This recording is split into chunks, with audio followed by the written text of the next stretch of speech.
Who's ready for the Dirt Life Show? Woo-wee! Yeah, happy Monday, everybody. Thank you so much for joining us on the Dirt Life Show this evening. We really appreciate everybody chiming in, commenting in. We have a really awesome show for you guys tonight. After, well, you guys probably spent a lot of time with your significant others, right? Valentine's Day was yesterday, so happy Valentine's Day to everybody out there. We really appreciate you guys taking the time to tune in after work, 5 o'clock. Maybe you're listening on the way home. As always, I'm Georgie Hamill, and sitting to my left tonight, we have a really special guest, somebody that's helped me a little bit in my off-road racing career. His name is Alex Striler. He has done some awesome things with Lucas Oil Offroad, who he previously worked for, and he's written a book called Motorsports, Marketing, and Sponsorships.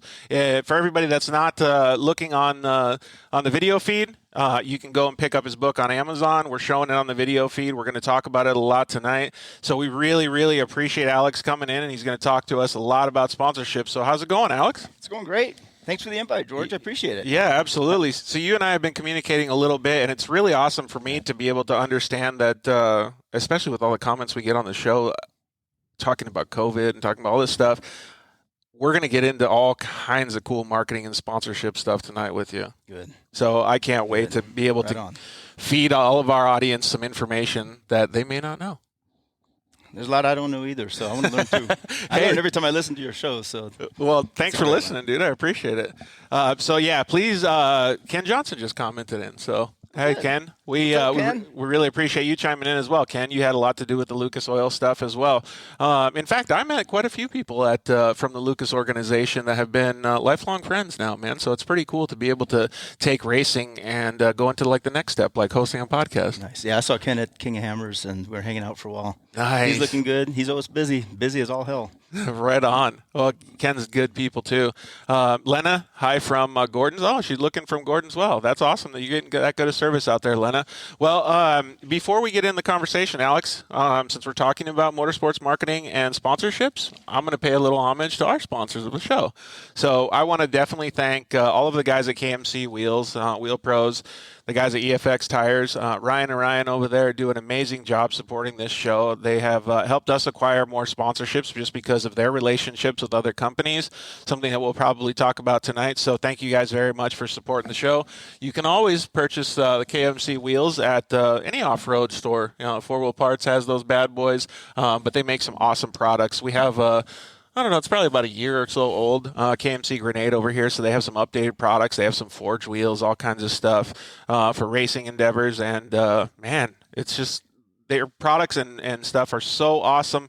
The tires that they sell, EFX Tires, Ryan over there has really supported the show now starting in 2021. He's got some tires on the Unicorn car that we built, and man, he supported that whole Razor effort that we did at the RS1 with Craig Scanlon last year at the UTV World Championship. So thank you very much, Ryan and Ryan over at Wheel Pros, KMC Wheels, and EFX Tires. Thank you to Travis Zollinger at Zollinger Racing Products. He's always been a big partner of the show. Those guys make amazing parts. We talk about the development of side-by-side racing and how it's elevating over the years and how good it is nowadays. Some of the stuff that they produce is like trophy truck level, and it's good to see that on the side-by-sides now. Thank you very much to Justin at Shock Therapy. We did actually talk a little bit about some sponsorship stuff on their live feed last Thursday. So if you haven't got enough after this show, go back and check that stuff out too. So thank you very much to the guys at Shock Therapy. You can always use the code DIRTLIFE over at shocktherapist.com. Save yourself a whole bunch of money on any of the products that they offer, even suspension revalving and performance stuff. So we really appreciate Justin and all his efforts. Thank you very much to the guys over at CryoHeat. Josh LaHaye over there does an amazing job making parts less resistant to rolling resistance. They make Pro Mod transmissions for Razors and all kinds of different vehicles. They do micro polishing, they do metal treatment, all that good stuff. So please check them out and get your car performing a little bit better. Man, even with the new racing series starting. In fact, we're going to talk with one of your buddies, Lee Perfect. Perfect. Yeah. He should be calling in soon. So that's going to be awesome to talk with him. So all you guys, we promoted a little bit on social media. We can't wait to talk with you guys and give you a little bit more information, maybe dispel some of the rumors that have been going on and talk about There's great no rumors in racing. Come on. There's no rumors in racing. Never. Everybody follows the rules. There's no rumors. No one cheats. Yeah, exactly. It's perfect, right? But we're going to talk with all you guys about some of the Great American Short Course. Well, we'll call it news and updates. I can't wait to actually figure this out because this is something that I've always been passionate about because I race the Lucas Oil Offroad series, and I'm very, very happy that this stuff is going to be, we'll call it reignited. Yeah. So we'll get a little bit of information from Lee. You didn't just race, but you were also given very, very helpful motivational speeches and presentations, and you were going out and motivating people. Yeah, we tried, and the racing was the base platform. Awesome. Yeah. That was awesome. So it's cool. We can talk about some of that stuff, too. Yeah, and then thank you to the guys at Solderweld. You can always get a Solderweld off-road repair kit at solderweld.com. Use the code DIRTLIFE, and they save your race and save your ride because it has all the bonding metals, and all you need is MAP gas, and you can fix your car, man. You can fix anything that's metal on your car, and, man, make it back to I guess camp before. I could use that. Our Razor just burned down. Oh, didn't burn down, shit, but really? burned. The back end of it burned. Really? What happened? Well, we were cleaning up trash in the desert, and what looked like a little water bottle of pee was actually a water bottle of gas. Oh, shit. It ignited. Fortunately, it's mostly rubber, mostly wires, all the intakes. Holy smokes, smokes, man. man. No main motor damage. That's crazy. Dude, what about the wiring harness? Was it okay? Yeah, not really. It was toast. I got a new one from Razor. Man. Brett Carpenter sent me a bunch of new stuff. Oh, thank goodness, huh? Good thing you know people, right? It helps. Hey, thanks to the guys that helped Alex out, man, because I've been talking to him a little bit more, and I want to go out and hit some of the trails out here in Southern California, so maybe we could go together after you get it fixed. You know, I do a ride every year from our desert house in 29 Palms, and we ride around Joshua Tree. We sometimes, a couple people actually went up to King of Hammers last year. Really? From the ride from the house. Was that recent that you did it for this year? We didn't do it this year. This year because everything going on? Yeah, and a lot of people didn't come out to. There was not so many spectators that came out with the Razors to the King of Hammers that come to the Desert House to ride. And Wilfred Eibach and I have been doing a ride for a couple of years. He's hunkered down in Germany right now. Oh, really? It's a marketing ride, essentially. Marketing directors. Dude, I'm going. Yeah, Cam Douglas from Optum Battery always count me always in. caters the food. If I got to reserve a spot now, tell me where to sign up. All right, you're in. Nice. You're in. Dang, that's awesome. Lee's come on the ride. Lee's are 2 years. It sounds like there's some heavy hitters. Big heavy hitters. Dude, that's sweet. Okay, we're getting a few other people chiming in. Thanks, Ken Johnson, for the comment, making our egos feel a little bit better. We appreciate it, bud. Ken? No BS, Billy Slade. He's going to call in a little bit later. It's going to be awesome to talk with him. He's going to give a little bit different perspective on sponsorships and things like that. So I'm interested to see the questions that he asks and see the responses that you're able to give him. And Frankie G Life says, "What's up, man? How are you doing, Frankie?" So we got through all of our sponsors, but I would like to get your opinion. I want to start off the show by saying everybody that's watching the video can see a big toolbox, a big white toolbox behind me. It says Boxo red on it. Well, I've been talking with Lucas over at Boxo. He handles all their sponsorship, promotion, marketing, and stuff like that. Yeah. He hasn't become an official sponsor of the show yet, but he's provided some stuff that we can show off to some of our audience. First of all, I love this stuff because it's quality stuff. It's really good products. It looks nice. It looks high-end. It's real racy, right? I like the hydraulic lift on the door.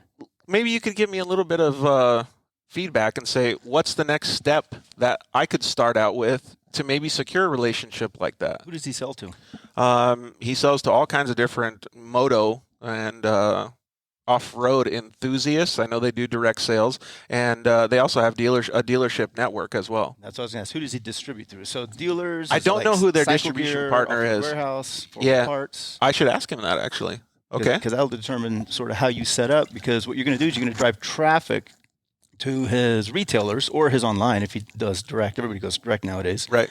And you're going to create sales for him.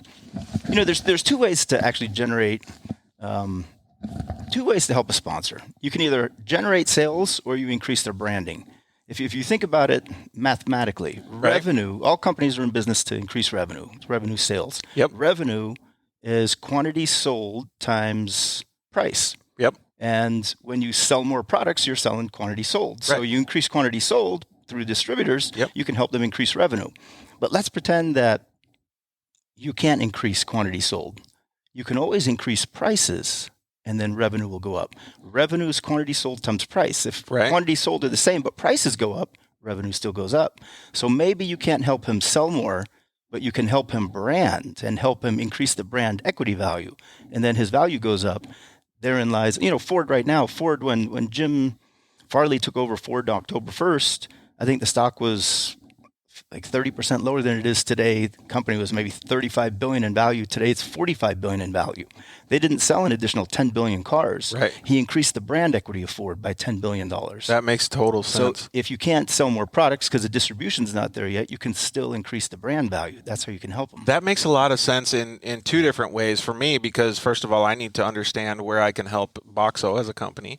But it also makes sense because a lot of these companies want both. So they give, let's just say a racer, little Johnny is a racer, and to give him a code as a promotion code that they can track, he can do the direct sales, but he also increases the I don't like using the word exposure, the eyeballs that he is providing to that product or person or whatever it is through his channels. Yeah, and then brands want exposure. Boxo, if new companies want exposure. So any new brand, young company that's just starting out, they want all the exposure they can get. The problem is they don't have money to pay for it. Yep. So you'll have to help them and get product in return. Yeah. And then as they get the money, maybe then they can pay you in the future. But yeah, that makes total sense. It makes a lot of sense, actually, and we can talk about it a little bit more too as we get through some of this conversation. To be able to understand why those companies do the certain marketing strategies that they do with different levels of athletes and individuals. Some need sales, some need branding. Yeah. And sometimes the two don't go hand in hand because, a lot of, let's say Chinese companies, they tend to go for low prices. We have the best prices, Well, often consumers, especially in our industries, the cheaper prices are perceived as lower quality. Yeah. And so only one company can be the low-cost leader. Everybody else has to compete on the quality of the brand. So if you can elevate the branding of a company, remember when you're sponsored by a company, when they're using you as a representative to help sell more product, you're their brand ambassador. Absolutely. Not just a sales ambassador, you're a brand ambassador. Yep. And that's what a lot of drivers don't remember. A lot of sponsored athletes think that it's just about showing off the logo. I love it when people send to Monster Energy or Coca-Cola a proposal that says, you give me money and I'll give you exposure. Yeah. Does Coca-Cola need exposure? No. Does Monster Energy They're need already exposure? saturated the market. Yeah, exactly. Yeah. They have far more exposure than the average athlete. So young companies would like the exposure, but they also need the sales. If you can help them set up distribution channels, that's why I asked, where do they distribute? Well, if you're not sure if they're in full parts, but you can get them in full parts. Yeah. Boom. There you go. That would be killer. Well, I'll definitely have to see what I can do to make sure that Boxo stays on the show. How about that? That's a badass. I like that toolkit, though. Yeah, it is really cool. It really is nice. Yeah, I just need to fill it with tools now. But so I really appreciate the little bit of advice that you're giving to the show. I forgot to mention though that if you guys aren't able to tune in live today, definitely check out all of the audio streams that we have. We're on iTunes. You can always check us out on Facebook and YouTube at any time. You can go to the website, dirtlifeshow.com. But every podcast network has us. So if you already have a podcast subscription to iTunes or Spotify or something, just hit that subscribe button and you can listen to us on the way to work or in the office sitting at your desk or something. Or maybe even at your house now with all this craziness in 2021. Exactly. So I have a few questions for you, but before we start kind of digging in deep to this to this sponsorship stuff, I'd like to at least get a little bit of a backstory on how you got into this stuff. So maybe you can kind of fill us in on some of the companies that you've worked with or for, and tell us what made you, come out with this awesome book, which I've read cover to cover, by the way. Well, thank you for that. I started out in New York City after college. I went to work at an investment bank, and I had my first career was investment banking. I left to start my own internet business in 1998, and that's where I really started learning about action sports. Yeah. Back then, some people were calling it extreme sports. Tony Hawk came out and said, please don't use the term extreme. Right. This is a real action-based sport. We're real sports. And that really woke me up. I realized, wow, there's a whole other industry that a lot of people don't know about. Brands were typically sponsoring mainstream sports, but skateboarding, surfing, snowboarding. This sounds like it was in early 2000s then, huh? Late 90s, early 2000s, Yep. Exactly. When So it I was starting to started grow. a company in 1998. Went through 2001, and then blew up when the Twin Towers went down because it was an internet-based business. Took me 2 years to realize it. It pretty much bankrupted me. And by 2003, I realized, man, I got to just close this down. Closed down the internet business. Went back into the corporate world, but I didn't want to go back into finance. So I ended up becoming president of a shoe company, local action sports shoe company. And that's what taught me more about sponsorships, because we had, I don't know, I'd say 30 to 40 athletes at the time that we sponsored. So I was issuing sponsorships. And at this time, the reason I talked about the timeline was because this is when action sports was growing itself almost. Yeah. It was being cultivated like as a seed all the way up until how big it is now. It was just starting. I remember seeing my first freestyle motocross competition. I mean, guys like Trevor Vines were out there. And that's when Deegan was just getting a start. And before he had horns on his shoulders, they did this crazy thing called a backflip on a motorcycle. Like, holy crap, what's that? You know, that was way back in the early days. And then when I saw that, I saw that corporate America, as I knew it, the bigger companies, the bigger brands, really didn't know the industry. They would come in and they would throw logos on everything, trying to be cool, not understanding the business. I remember that same thing. And just to qualify it a little bit, I moved from Arizona to Southern California around that same time, 2000, 2002-ish. And I started working in the action sports and music industry as well. I worked for a company called Spy Optic. I know Spy. In Carlsbad. And I did all the IT stuff for all these companies. And I remember telling them that the reason they hired me because I didn't have the nerdy pocket. I was like an action sports guy doing the IT stuff. Did you work for Seth? Did Seth own it back in the day? Seth Hammett? No, I worked for a guy named Barry. Okay. Barry. Yeah. So I worked for them, and then it was right around the same time frame though, and I remember just thinking to myself, coming from Arizona, watching all these movies like Crusty Demons of Dirt and all these cool motocross movies, right? I remember thinking, this is a huge breath of fresh air because there's so much opportunity in action sports. Like it felt like it was a free world, so to speak. Yeah, it was. Well, for the most part, corporate America didn't know about it. Yeah, that's why. And Spy, now I don't know if the story's true, but this is what was told to me is that Jeremy McGrath back in the day had Scott goggles, and he was investing in this new company, Spy, and he was one of their main riders. And they took Scott goggles, put Spy branded straps on Scott goggles. He went out, won Supercross, boom, that launched the brand. Exactly. That launched at least it in the motocross field. Yep, exactly. And a guy named Scott Sipkovic is who started Hollywood. that. Yep, Hollywood. Everybody Hollywood. knows Scott. He helped launch Monster as an action sports brand. Yeah, too. From Hanson's and all that. He Yeah, helped make it cool. It was really cool to see all that. And he's done Arma now and all kinds of different brands. But man, I just can't. You must have been so stoked having the knowledge that you had going into action sports, because I thought it was a breath of fresh air, and I wasn't even on your guys' level. Yeah, but I was the nerd coming in from corporate America. I had no clue what was going on. And I remember really? when I met the first skater who I sponsored back in '98 when I started my company, he looked at me and he looked up and down. And he goes, "Dude, we got to get you new shoes." Right off the bat. I think I was wearing penny loafers or something. Coming from Wall Street, my shirt was tucked in. It was a mess. Dockers on the whole deal. I went to an ASR. Do you remember what ASR? Action Sport Retailer absolutely. Trade Show? Yep. So ASR back in the day was in San Diego. It was at Long Beach Convention Center and also San Diego. Yep. And I went to go meet a salesman at the time who was selling shoes for the company I was joining, and he was carrying this big box of samples. And, I'm over there approaching him. He's walking up to me. He's carrying this box. So, I knew a standard handshake. Yeah.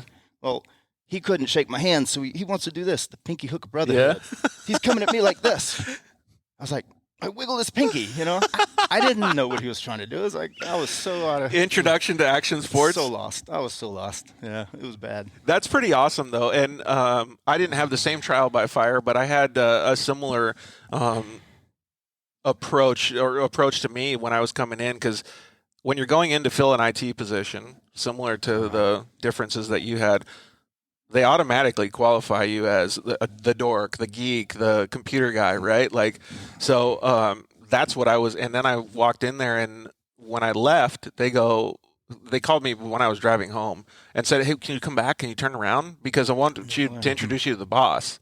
And if I could answer a few questions to the boss, that was it. Like I was in because I was already the same mindset of these people. Did you know Joe Parsons, or do you know Joe? Monster Joe, they call him?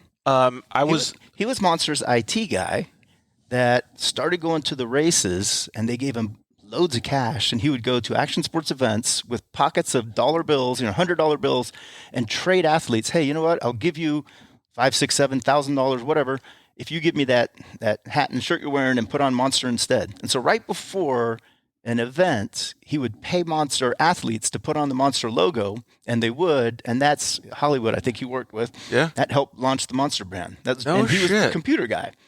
He That was is there, awesome. He was there, I want to say he programmed their website, but I know he was their IT guy and did a lot of computer work, but he turned into the coolest dude in the world. I've only Joe met Parsons, Monster Joe.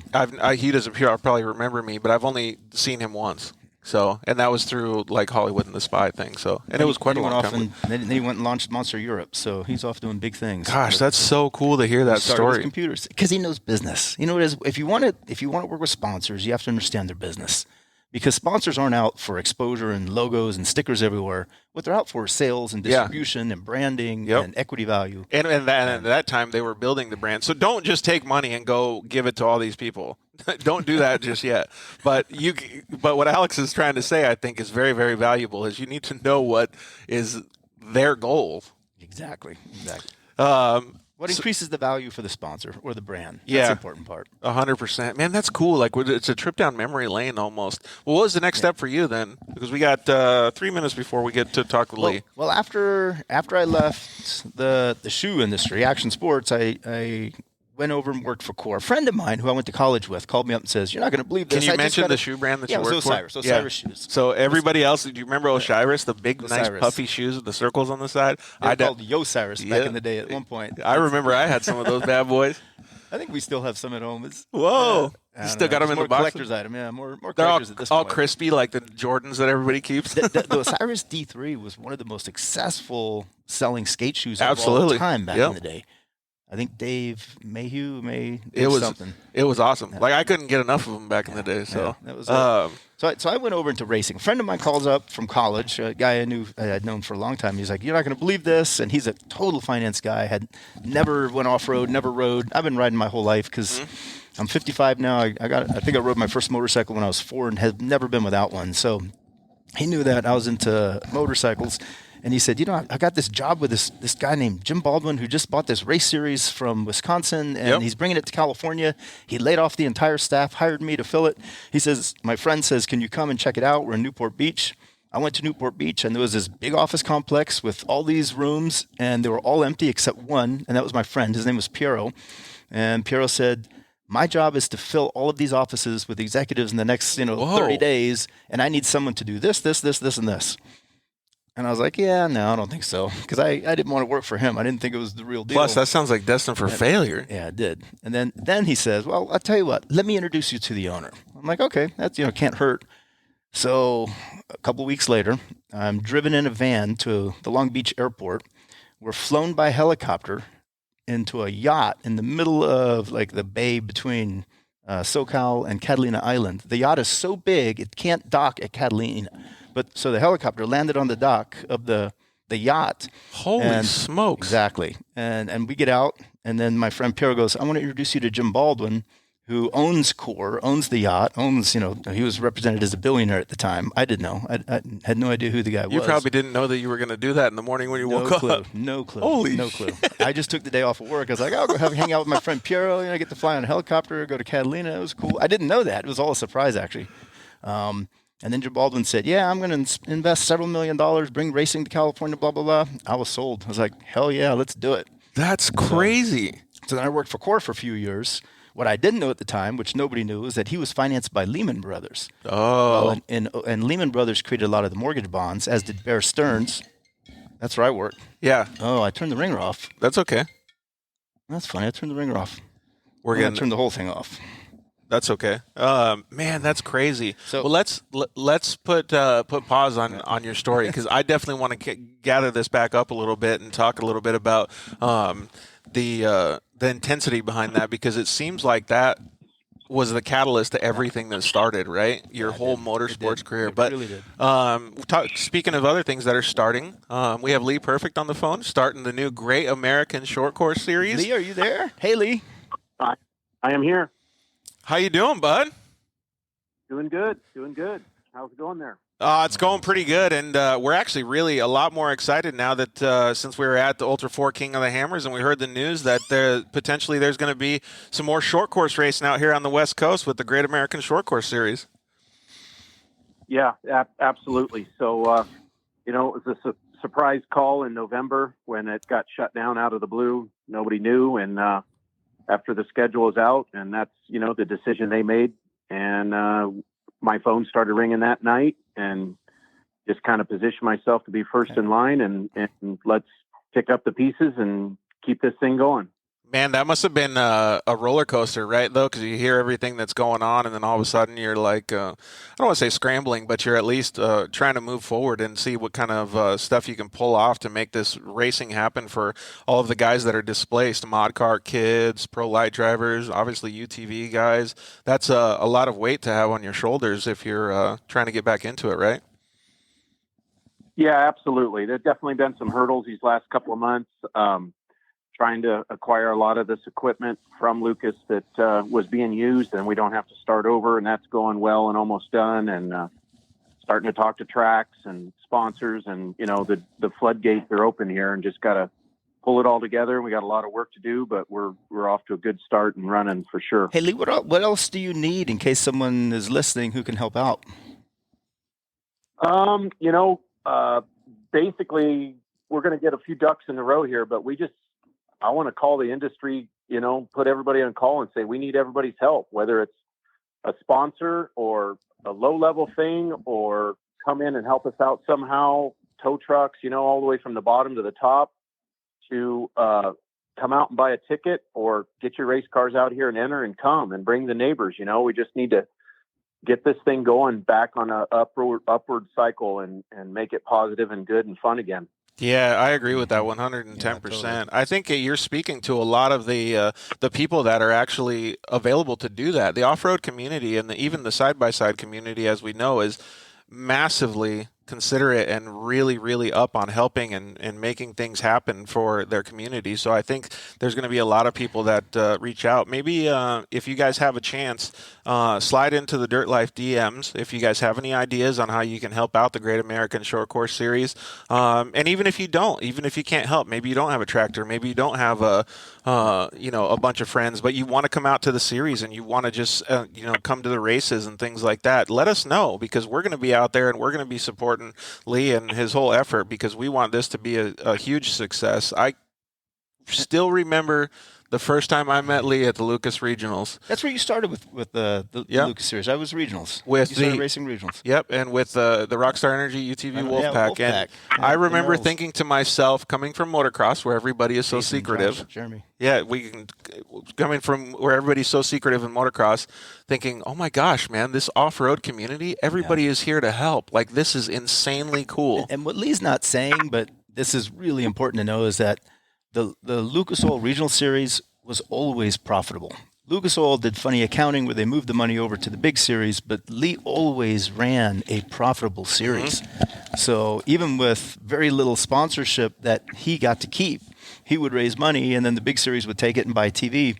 But he always had that. Hey, we got to give a shout out to Poppy, Lee's wife, too, because she kills those too. Well, she's the boss. She runs the whole thing. Lee knows that. Poppy makes everything happen. Yep, I was out working for Dave at King of the Hammers for 31 days on the lake bed, and she's calling, and I'm making lists, and lists are getting longer, and you got to get out of there, and we got to get going. So that's what we've been working on, just all the callbacks and rules and structure, and just starting to rock and roll and make stuff happen here. So on top of working full time too, she's a teacher. Yeah. So. She teaches us racers a lot too. But Lee, I think your timing couldn't have been any more perfect, announcing that you guys were going to partner with Dave Cole at Ultra 4 King of the Hammers and start this Great American Shortcourse Series. The reason I say that is because I was personally getting calls from mod kart drivers, from UTV drivers, and different individuals that wanted to just get back to racing. And they're like, what do I do now? Do I go race desert? Do I go race works? Like, I have a short course car. They don't have a mod kart class in these areas. And I go, you know what? I have faith that something is going to come to fruition. And there are about 250 teams. When I left Lucas, there were about 250 teams. I don't know how many there are now in the regional series, or how many would you say, Lee, are lined up and ready to go? Well, he's got an email list of 343 drivers. I'm saying they're all ready to go, but definitely the core group of classes with the karts and the Razor 170s and UTVs and all the way through the few mini stocks, few limited buggies, some of those classes, and up to we got a good list of Pro 2 and Pro Light drivers that are going to come, and we're purposely keeping our schedule. A couple in the spring, a couple in the fall to stay off of the Champ Off-Road for the people who've committed to go back there. So we're not going to have any conflicts with that. They can come race with us. They're going back there and then come back in the fall and finish up the year. So, just try to make a fresh start and come out strong here. Do you need volunteers, Lee? I see I'm going to read for George here. I can see the text coming through. People are offering to volunteer already. Yeah, no, for sure. When we get closer, to the event, there's definitely a good chance, and they can reach out to us. And just lots going on to get done, and just putting in some hours now, and it's going to be a lot to get done before April. But we're rocking and rolling on it. And the phone rang that night that I got the call that Lucas shut it down, and people were reaching out to help. So. Lots and lots of favorable calls and texts and thank yous and all that. And we've got an incredible group of people and staff behind us, and been doing this a while. I've been through one shutdown before when the original core went down, and we helped start this. So hopefully we can pull it out of the ashes and make it good again. Man, I have faith that you guys can do it. The work ethic that you and, Poppy, of course. You'll pull it out of your ash, don't worry. Yeah, but I was thinking the same thing. I was thinking, should I press the beat button? But yeah, so thank you very much, John Lewis, for asking about the volunteers and stuff. John is a huge advocate of off-road, and he really loves it, and he knows a lot of people. So if people do want to get in touch with you guys and do anything to help out, Lee, is there a way that they can communicate back and forth with you? Yeah.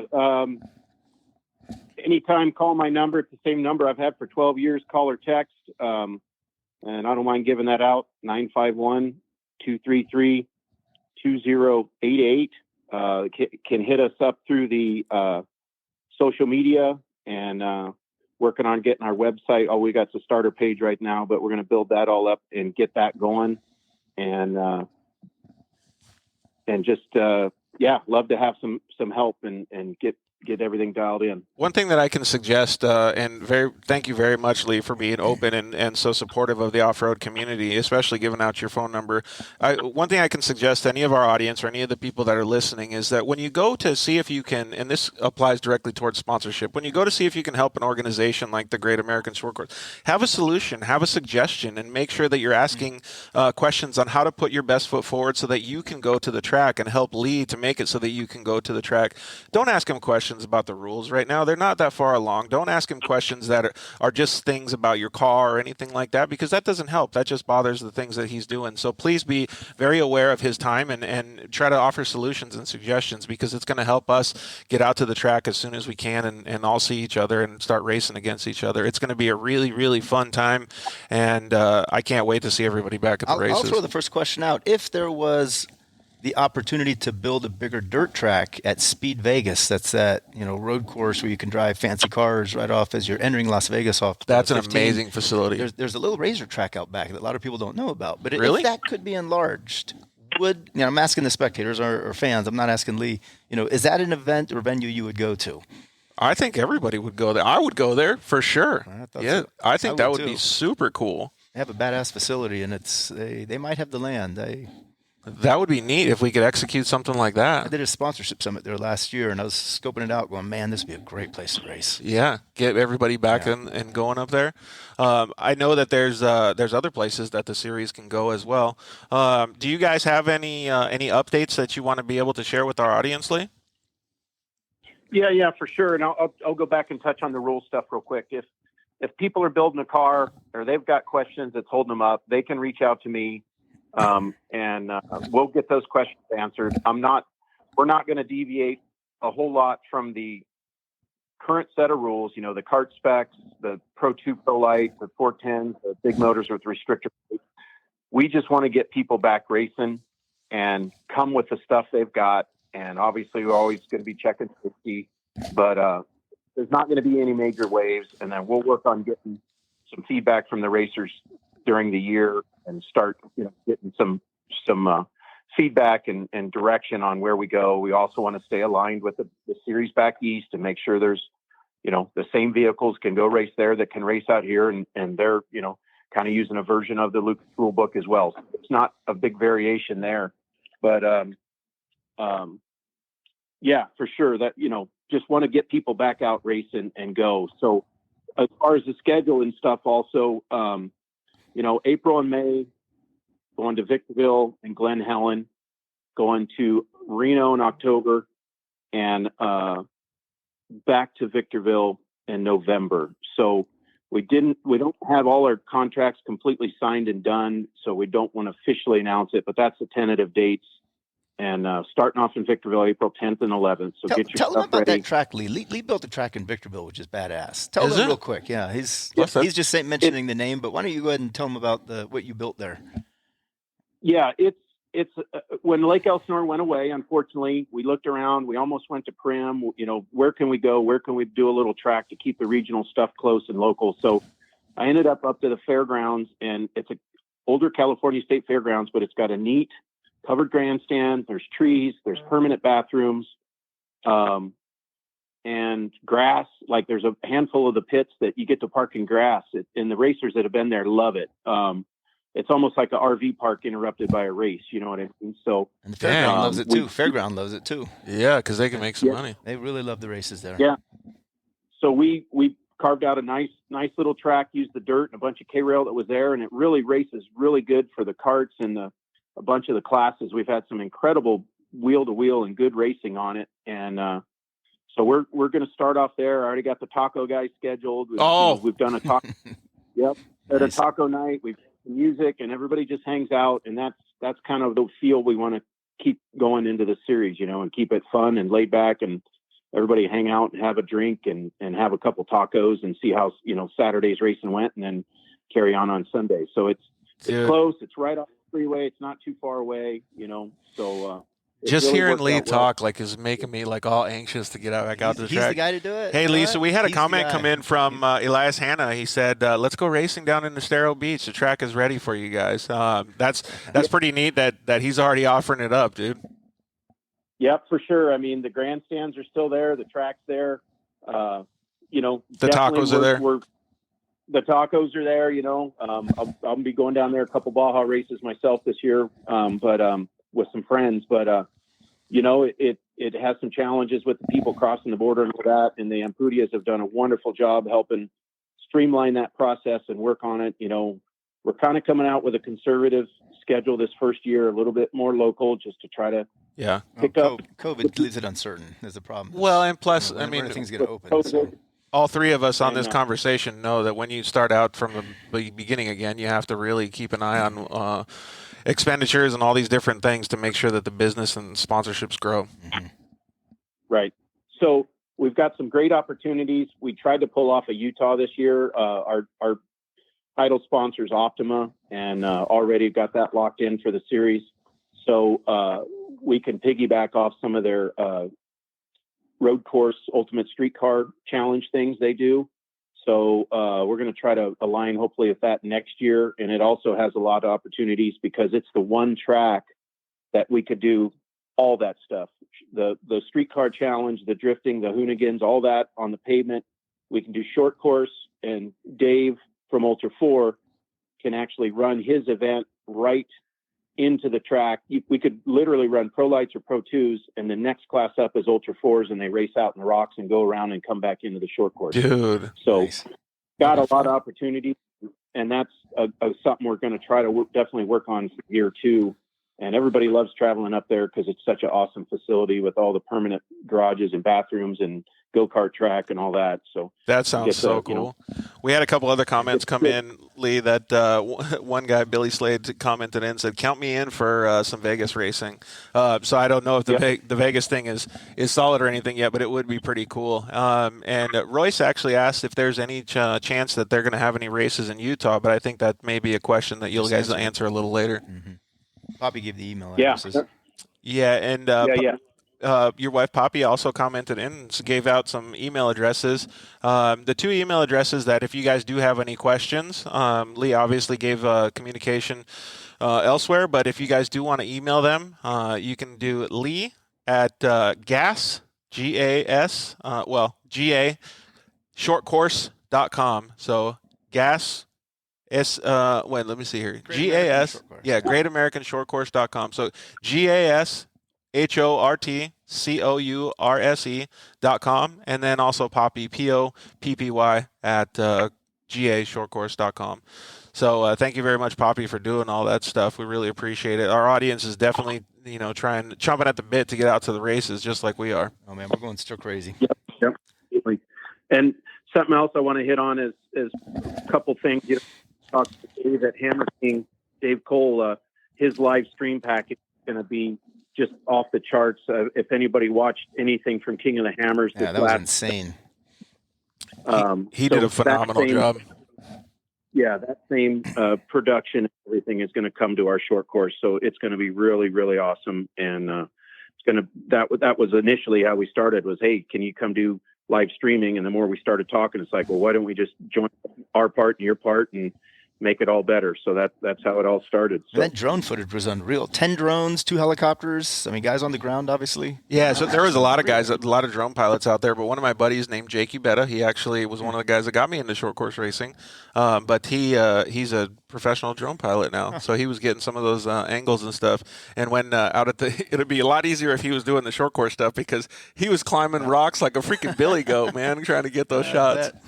And it was panning out. Yeah, close up on a truck and then it would pan out. It's like, whoa, yeah, that's crazy. So he has he flies the drone, and then there's another guy that controls the angles and stuff.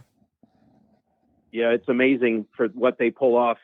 Dave and the team pull off out in the middle of the desert, and there's actually dishes, up throwing stuff down onto the lake bed. It's been an incredible experience working out there for a month and learning all that goes into it, and see what it takes to do all that in the production trucks and generators and power cables. And it's just absolutely amazing. And the thing they pull off out in the middle of nowhere, and there's no trace as of today. Everything's cleaned up, gone, done, clean trace, and to be able to bring that into a little short course venue, it's going to be super easy on them, but they'll be able to concentrate on just getting the show just awesome, and the footage, and not so much logistics of moving people around with helicopters and driving them out to where they are and all that. So it's an incredible feat they pull off for that event in the King of the Hammers, for sure. It is pretty phenomenal. Yeah. I couldn't even get cell phone service. I couldn't even make a phone call. They're doing live streaming. Yeah. So really, it's crazy, man. AT&T doesn't work out there. Yeah. Hey, one thing that I want to say, Lee, is first of all, I appreciated all the help and support that you gave all the racers in the Lucas Off-Road series. But I think it's fantastic that you're able to,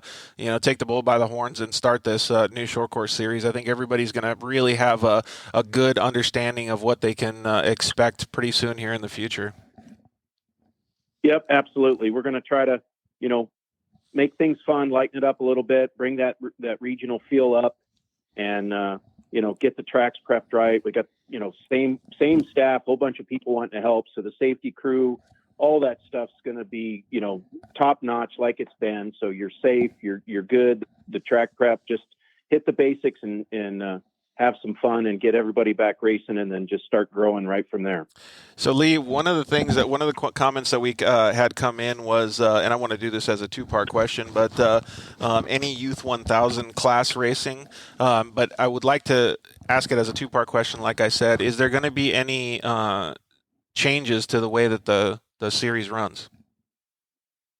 We're definitely taking a fresh start of it, trying to look at that, trying to get some more interactive stuff going off the track with Gordon or Reno, some of the other tracks, like I mentioned, maybe Utah for next year, that we get some more interactive stuff for the fans that they can come watch, and maybe they can participate in a UTV or do some off track stuff to keep them feeling like they're part of it, and grow the vendor row stuff back up. I know Alex was involved years ago at Lake Elsinore when we opened the floodgates and had one of the best couple of races with vendor row. Awesome? That was just, and try to get past the COVID stuff. But once we're clear of that, man, it's going to happen. And we got to get a lot more of that stuff out and just make it really cool and fun. And the Youth 1000, it's on the list. I know a lot of people are coming out of the 170s and skipping the 570s and going into that Youth 1000 or the RS1 class, depending on what we want to do. And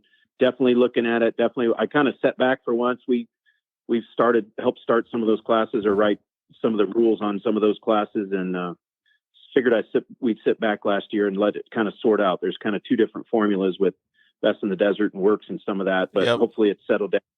The kind of stock on the tuning and the clutch, and just let them go run. And then when they turn 14 or get a little older, they can make it a full blown production 1000 vehicle and let them get after it. They don't have to wait that long. It's just a couple of years, and at 14 they're off and running in all the other classes. That's like back at Core when we let the trophy carts in. Remember when Nestor and Tony pulled up with the trophy carts? They pulled them out front. We're like, what are these little things? Look at where that left. Now you got Sheldon Kruger in NASCAR. And go ahead, Lee. Started out as a sideshow while we were prepping the track, and look at us 15 years later. RJ we've Anderson. Had all these all these incredible drivers that are coming out and got big opportunities and just an incredible car control that none of the other old timers had. None of us had that stuff that you're burning hundreds and hundreds of laps or thousands of laps. I think Hager might be one of the only ones, Brock Hager, that I think he's maybe never missed a Lucas Oil Offroad race in the 12 years. I could be wrong, but wow.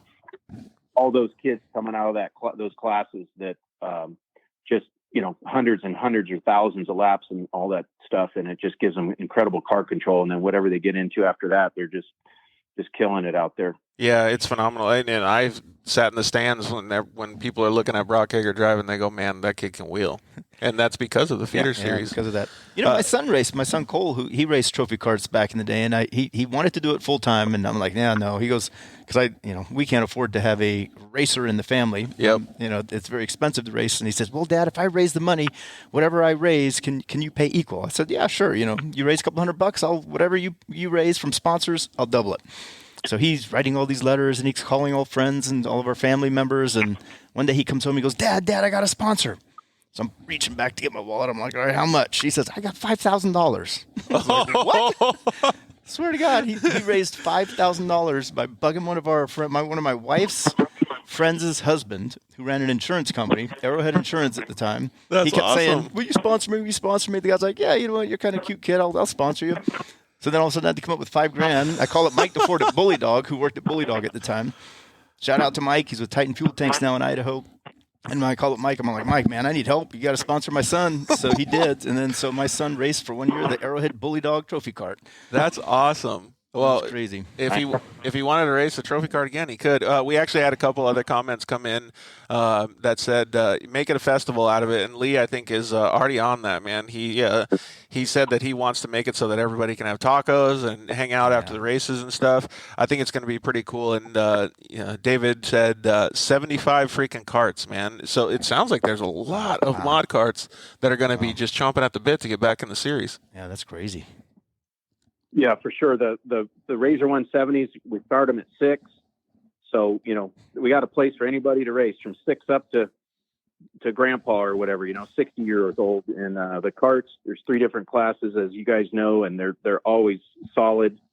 And the mod carts are just one of the best shows of the day when it's a good race. I mean, they're as good as the Pro 2s and Pro Lights when it's an awesome race. So they just put on such a good show. It's definitely going to have a good feel to them again. Dude, those kids know how to battle so hard. It's awesome. No fear. Those kids have no fear. Yeah, exactly. And John commented, and I think I can probably answer this question for Lee. Are you going to run any races in the upper Midwest? I think he's going to leave the short course series that they already have out there on the East Coast or Midwest, whatever you want to call it, to those guys and probably concentrate on the West Coast. Is that right, Lee?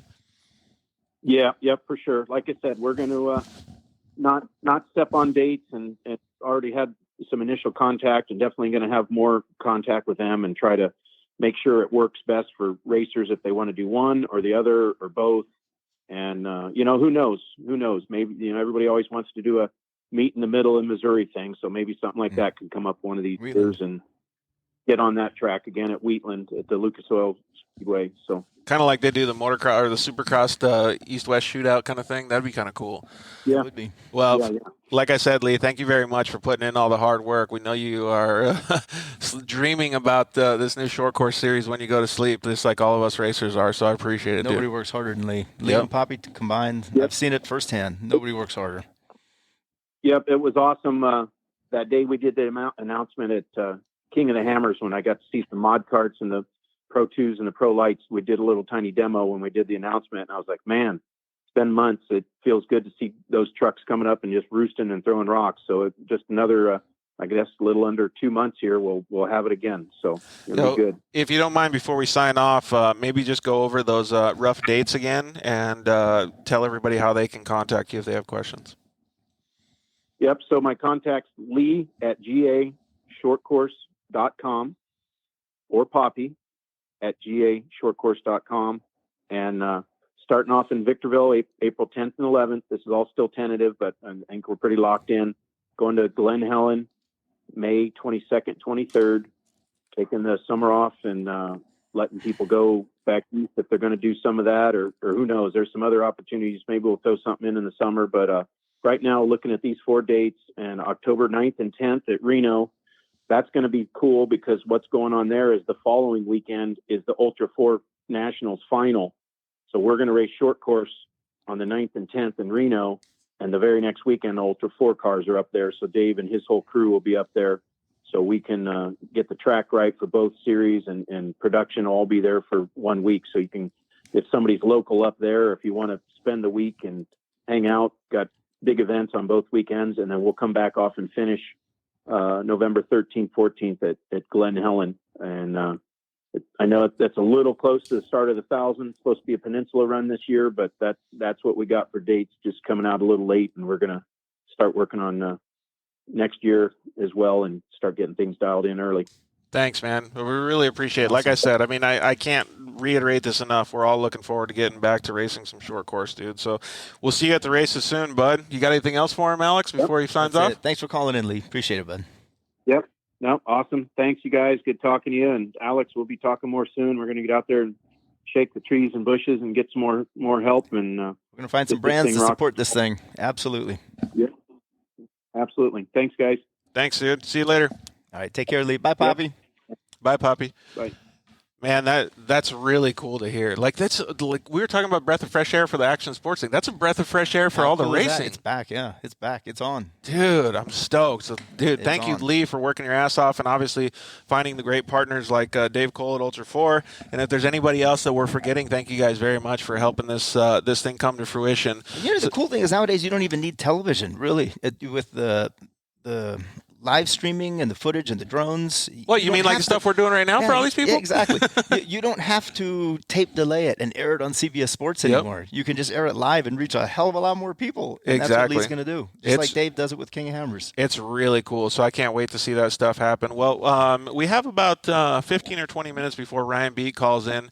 So I think what we should do is talk a little bit more about the stuff that we were continue with your story, and then maybe in 5 minutes or so we'll go to a commercial break before Ryan comes on. So working in the action sports industry, that really gives you a really creative understanding of how to start being able to market and do all of these different things, because it's an open platform back in the early 2000s, right? Yeah, and things are changing now, which is really strengthening the creative aspect of action sports. So I started out in conservative Wall Street, which everybody wore a suit and tie. Yeah. Everybody looks the same. They have the same haircut, the same clothes, the same hours. Action sports, you're unique. You're an individual. Yep. You're defined by your own character. Well, we're entering a world now where creativity is starting to dominate, because content is what everybody is creating, and content gets you recognition, and content creates followers. So the more unique you are and the more interesting you are, the more potential you have to reach a lot of people. 100%. And the creative world now, I think, is seeing a shift where in the past it was the reach and the power and the might and the dollars. were, could dominate, and a company that had the most dollars would grow faster. Now the creatives are going to grow faster. Yep. Those who have the most compelling and interesting content. And because everybody is a producer with your cell phone. Yep. Every one of us is a videographer with your thumb. All you need is a thumb. Your thumb to hit record, a thumb to hit stop, a thumb to hit upload, a thumb to hit share. Yep. If you don't have video, you just need to find a thumb. Hey, to go above and beyond that, I've always wanted to give my buddy Russ on Wheels a shout out. He's quadriplegic, but he operates it all with his mouth. Wow. And he still does a better job on content than dudes like me. You're doing great. What are you talking about? He owns it, man. So to reiterate, like, you have an opportunity, whether you have something wrong with you or you just don't want to do it, you still all have the same opportunity to go out and produce.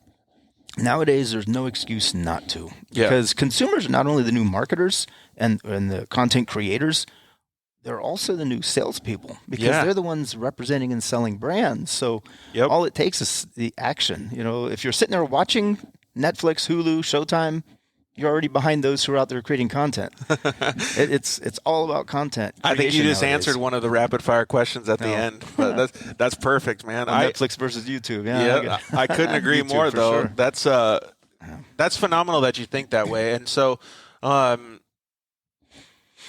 actually, let's answer one question before we go to commercial break. Since we're talking about content and production and stuff like that, what's one simple suggestion that you can make to, like, we already use him as an example, Little Johnny Racer. Maybe we'll use a trophy car kid. Okay. To be able to utilize his content network, he's only got 100 followers. How is he going to impress sponsors with being able to get out to his audience? Okay, so let's back up a little bit from there as well. To impress a sponsor, you have to first get that sponsor's attention. Mm-hmm. And there's this term that two words everybody thinks is the same: a deck and a proposal. Mm-hmm. Send me your deck, send me your proposal. Oh, I got a deck, I'll send my proposal. There's a big difference between a deck and a proposal. They are not the same thing. And if you think they're the same thing and you're sending that out to try to raise money, that's why you're not raising any money. So, okay, well, we're going to have to finish the answer to my question, but what's a resume then? Because I've had people ask me, can you look at my resume? Yeah, that's so a resume is a CV. A resume is just a term. It's a wording. It's a way that somebody is representing what you need to show in order to create value for whoever you're showing it to. But I think when they're asking that in that sense, then they're missing the whole boat on why sponsors sponsor, why companies sponsor, and how to get money from brands. That's exactly the answer I wanted to hear. So when people already ask me about a resume, I say, stop thinking they're asking about the wrong question. Yeah, stop thinking about the resume and think about more how you can show them a deck. Because a resume is the history. A deck grabs the attention of a brand who you don't know, or someone in a company who you haven't met yet. Yep. A deck is the only purpose of a deck is to get the attention of somebody to start a relationship. And when you have that relationship, you start to understand what their business needs are. When you know their business needs, then you create a proposal, different document that shows how your racing can satisfy those business needs and lead to either more sales, higher revenue, or greater branding. Yep. A deck is just an attention getter. A deck doesn't even need to have words. It can be all photos. It can be a video. It can be a website. A proposal probably won't have any photos. Yep. A proposal should be data. Line items, exactly. Data of what you're going to do, potentially value. It has tangible assets, intangible assets, the value of those assets. Deliverables, yeah. That's called deliverables. Some people call them deliverables. Exactly. So there's a big difference. A lot of racers who think that they're creating this document that's going to raise them money, and they call it a deck, and it has 3 pricing options: ABC, gold, silver, bronze. They're doing it wrong. Yeah. And that's why you're not raising money. That's why the sponsors aren't calling you back. Is because you use something to meet somebody, and that's what I call a deck. And it could be a website, like I said, it could be a video. It just gets somebody's attention so you can get to know them. Yep. As you get to know them, you learn about their business. Yep. Who's their customer? What does their customer consider value? What business are they in? Who do they sell to? How do they sell? What's their distribution channel? Do they sell direct? Do they sell through retailers? Are they low cost? Are they high volume? Yep. High volume, low cost, that same thing. Are they high price? Are they luxury? Once you know that, then you tie that into your program. How can your race program add that value to them through a proposal? Yep. And then you start to negotiate what your value is. And your value is not going to be based upon how much money you need to race. Your value is based upon the value you can create for that sponsor. Yep. And there's a big difference. So someone says, what's your resume? They're saying, what did you do back in high school? What did you do back in the day?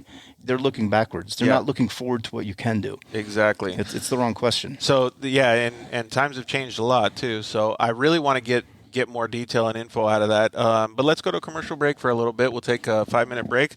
You guys can watch some of our sponsors and the way that we help promote them. And then we're going to have Ryan Beat on, and we're going to talk more about the sponsorship, way you can provide your decks to the sponsors, and have a little bit more fun with Alex. We'll be right back.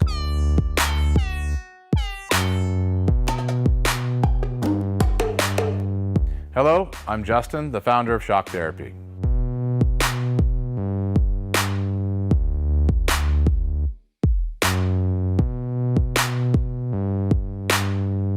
Shock Therapy has been around for 5 years, but we have personally been tuning suspension on off-road cars and race vehicles for over 25 years. We tune between 10 and 15 cars per day, every single day of the week. Our concentration is tuning shock systems and supplying components that improve the ride quality of your car in many ways. Not only do we work on the average UTV, but we also tune suspension for race teams and professional drivers.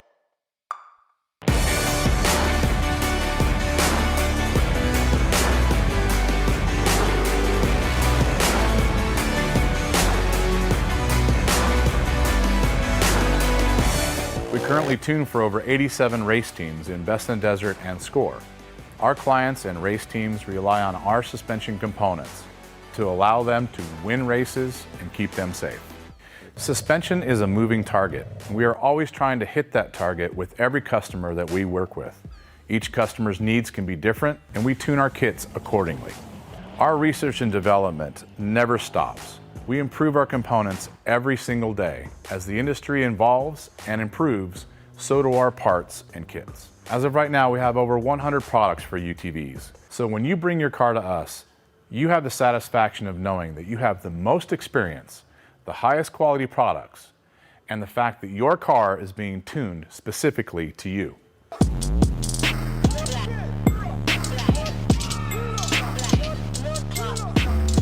Zollinger Racing builds the best aftermarket products available. Products for your UTV or snowmobile, including billet radius rods, billet tie rods, billet steering knuckles, billet steering racks, alternator kits, and much more. All manufactured in the United States in-house at their headquarters in Nibley, Utah. Travis Zollinger and his team test in some of the most brutal conditions, racing in places like the Best in the Desert Mint 400, Ultra 4 King of the Hammers, UTV World Championships, and many more. Visit ZollingerRacingProducts.com and use the code DIRTLIFE to get 10% off your next purchase, and join us on social media at Zollinger Racing Products to see our products in action.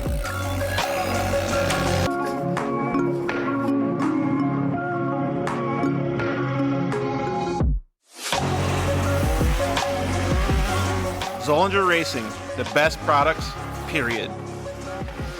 Finally, we got Lance from Solderweld in the studio. Thanks for coming down, bud. Hey, why don't we just record a commercial now? Yeah, why not? So good to be here, man. It's been a lot. I've been trying to get down here forever, and I wanted to talk about the off-road kit. Dude, I love those things. I got it in my pack. Yeah, we're running hundreds of vehicles now running them, whether it's a UTV or some guy's got it in a backpack on his motocross. He's got everything he needs to make a fix right there on the fly, out on the trail, or in the desert, whatever it is. Well, since I've already used one, I kind of know what to use it for, but explain what it does. All right, so let's pull one out real quick. You've got your aluminum rods. Remember, they're rods, right? So, light torch, small torch. You can throw it in there or throw it on the rig with your flux. It decontaminates and cleans like let's say a radiator. You get a random rock chip runs through as you're racing. You get a rock chip in a radiator. You got to fix it right there, or you're out of the race. You can patch it up instead of It's all good to go. Yep, just like welding. Yeah. Also, as well with that, you've got a brake line fix. So with your flux, you can fix a brake line, stainless steel, And then your hot block, heat absorption putty. So it keeps you from getting burned, number one, as well as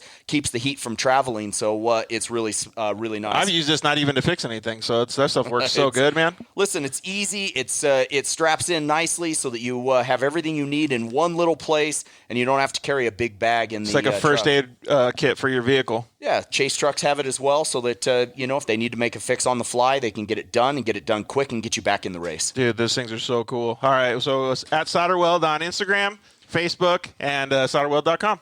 Awesome. All right, thanks, bud. Appreciate it.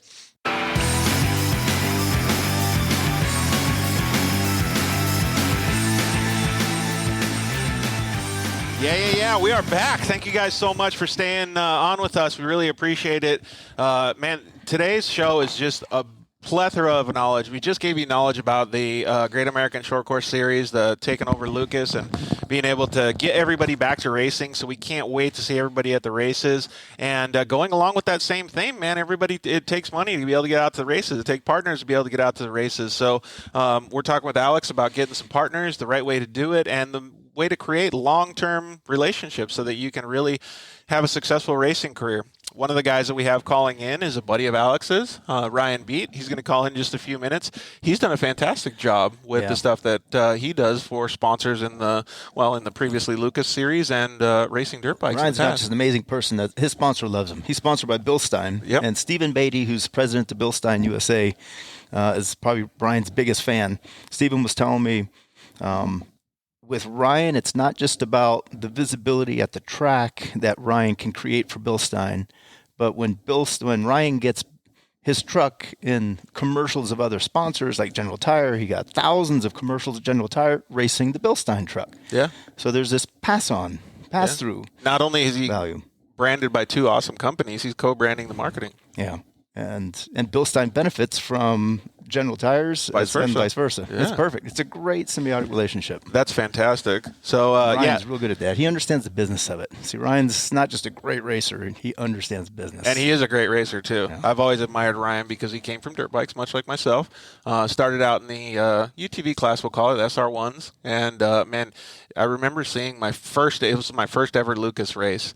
I went up to Wild Horse Pass, and I saw the buggies and stuff, and I wasn't really interested in them. And then I saw these SR1 cards, and at the time, I think maybe Chad George and that's Garrett back when George. It was Firebird, yeah. Yeah, that's Wild what it Horse was. Firebird back then. And I think they were racing the four strokes is what I called it, but I think it was Kawasaki. I don't know what it was. And they were sponsored by Kawasaki. Yeah, that was the big Kawasaki team. And then they had the SR1s, and they would all go out on the track together. And I just saw Ryan driving, and I was like, holy smokes. Like, that dude makes it look like motocross. There's a reason he's a champion. Yeah, absolutely. And he was just ripping so hard. And the other stuff, like I said, didn't really interest me. And then I waited, a few years, and the UTVs started coming to fruition. And I was like, I'm going to go out there and try to look like that dude that I saw, like Ryan Beat, man. So it was neat to be able to see that. And it's awesome to be able to have the ability to talk with these guys now. I saw him at the track a lot. I'm still a big fan of his. And even going like today, I still get to learn something new about him because you're going to bring him on the show to be able to talk sponsorships. And I have a question for him, too, about a rooster.